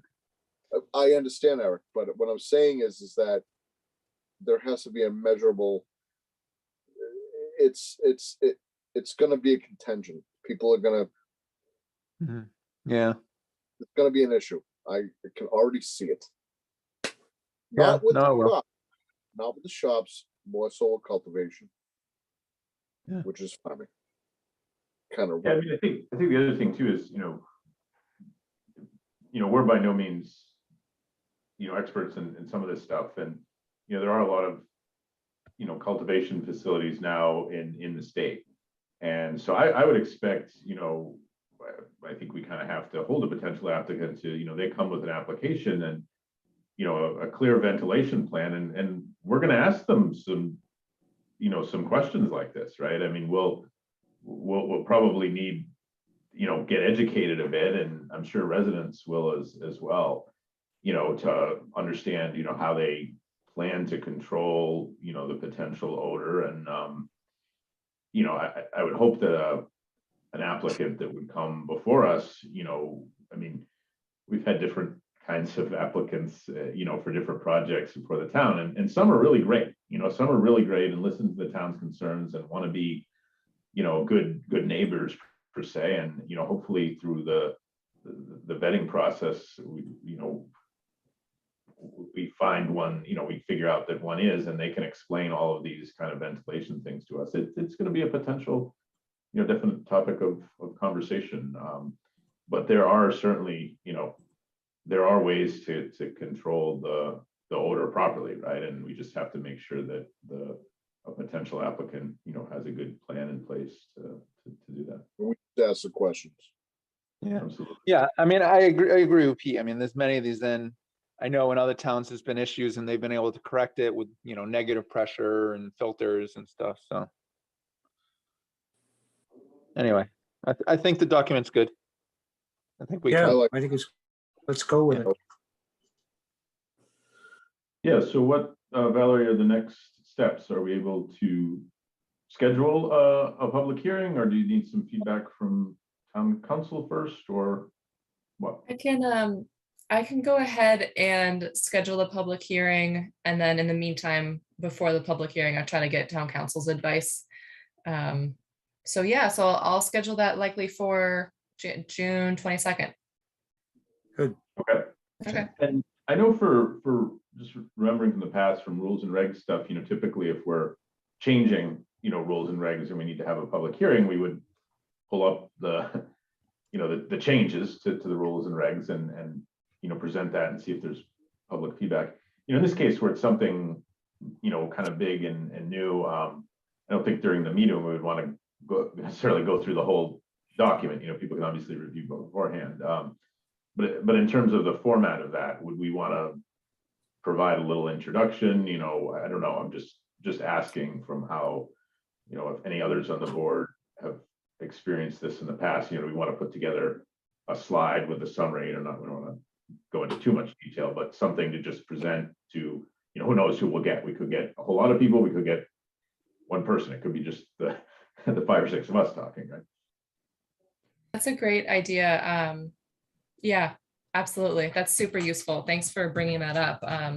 Because you're right, it would be very awkward to just present a document itself. So I can definitely put together a few slides just to recall the zoning bylaw that we have in place, and then kind of liken it to similar processes that we already have, to describe, what this document does generally, what rules and regs are for.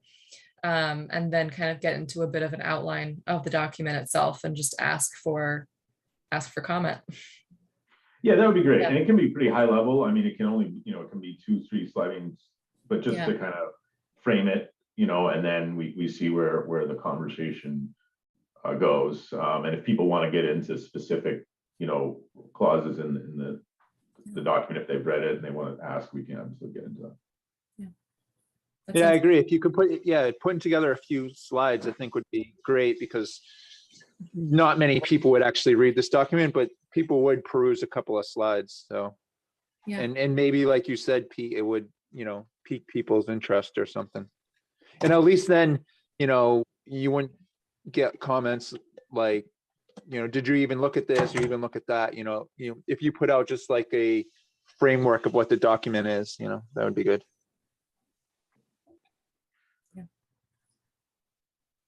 Great. Well, I don't believe there's anything else on the agenda.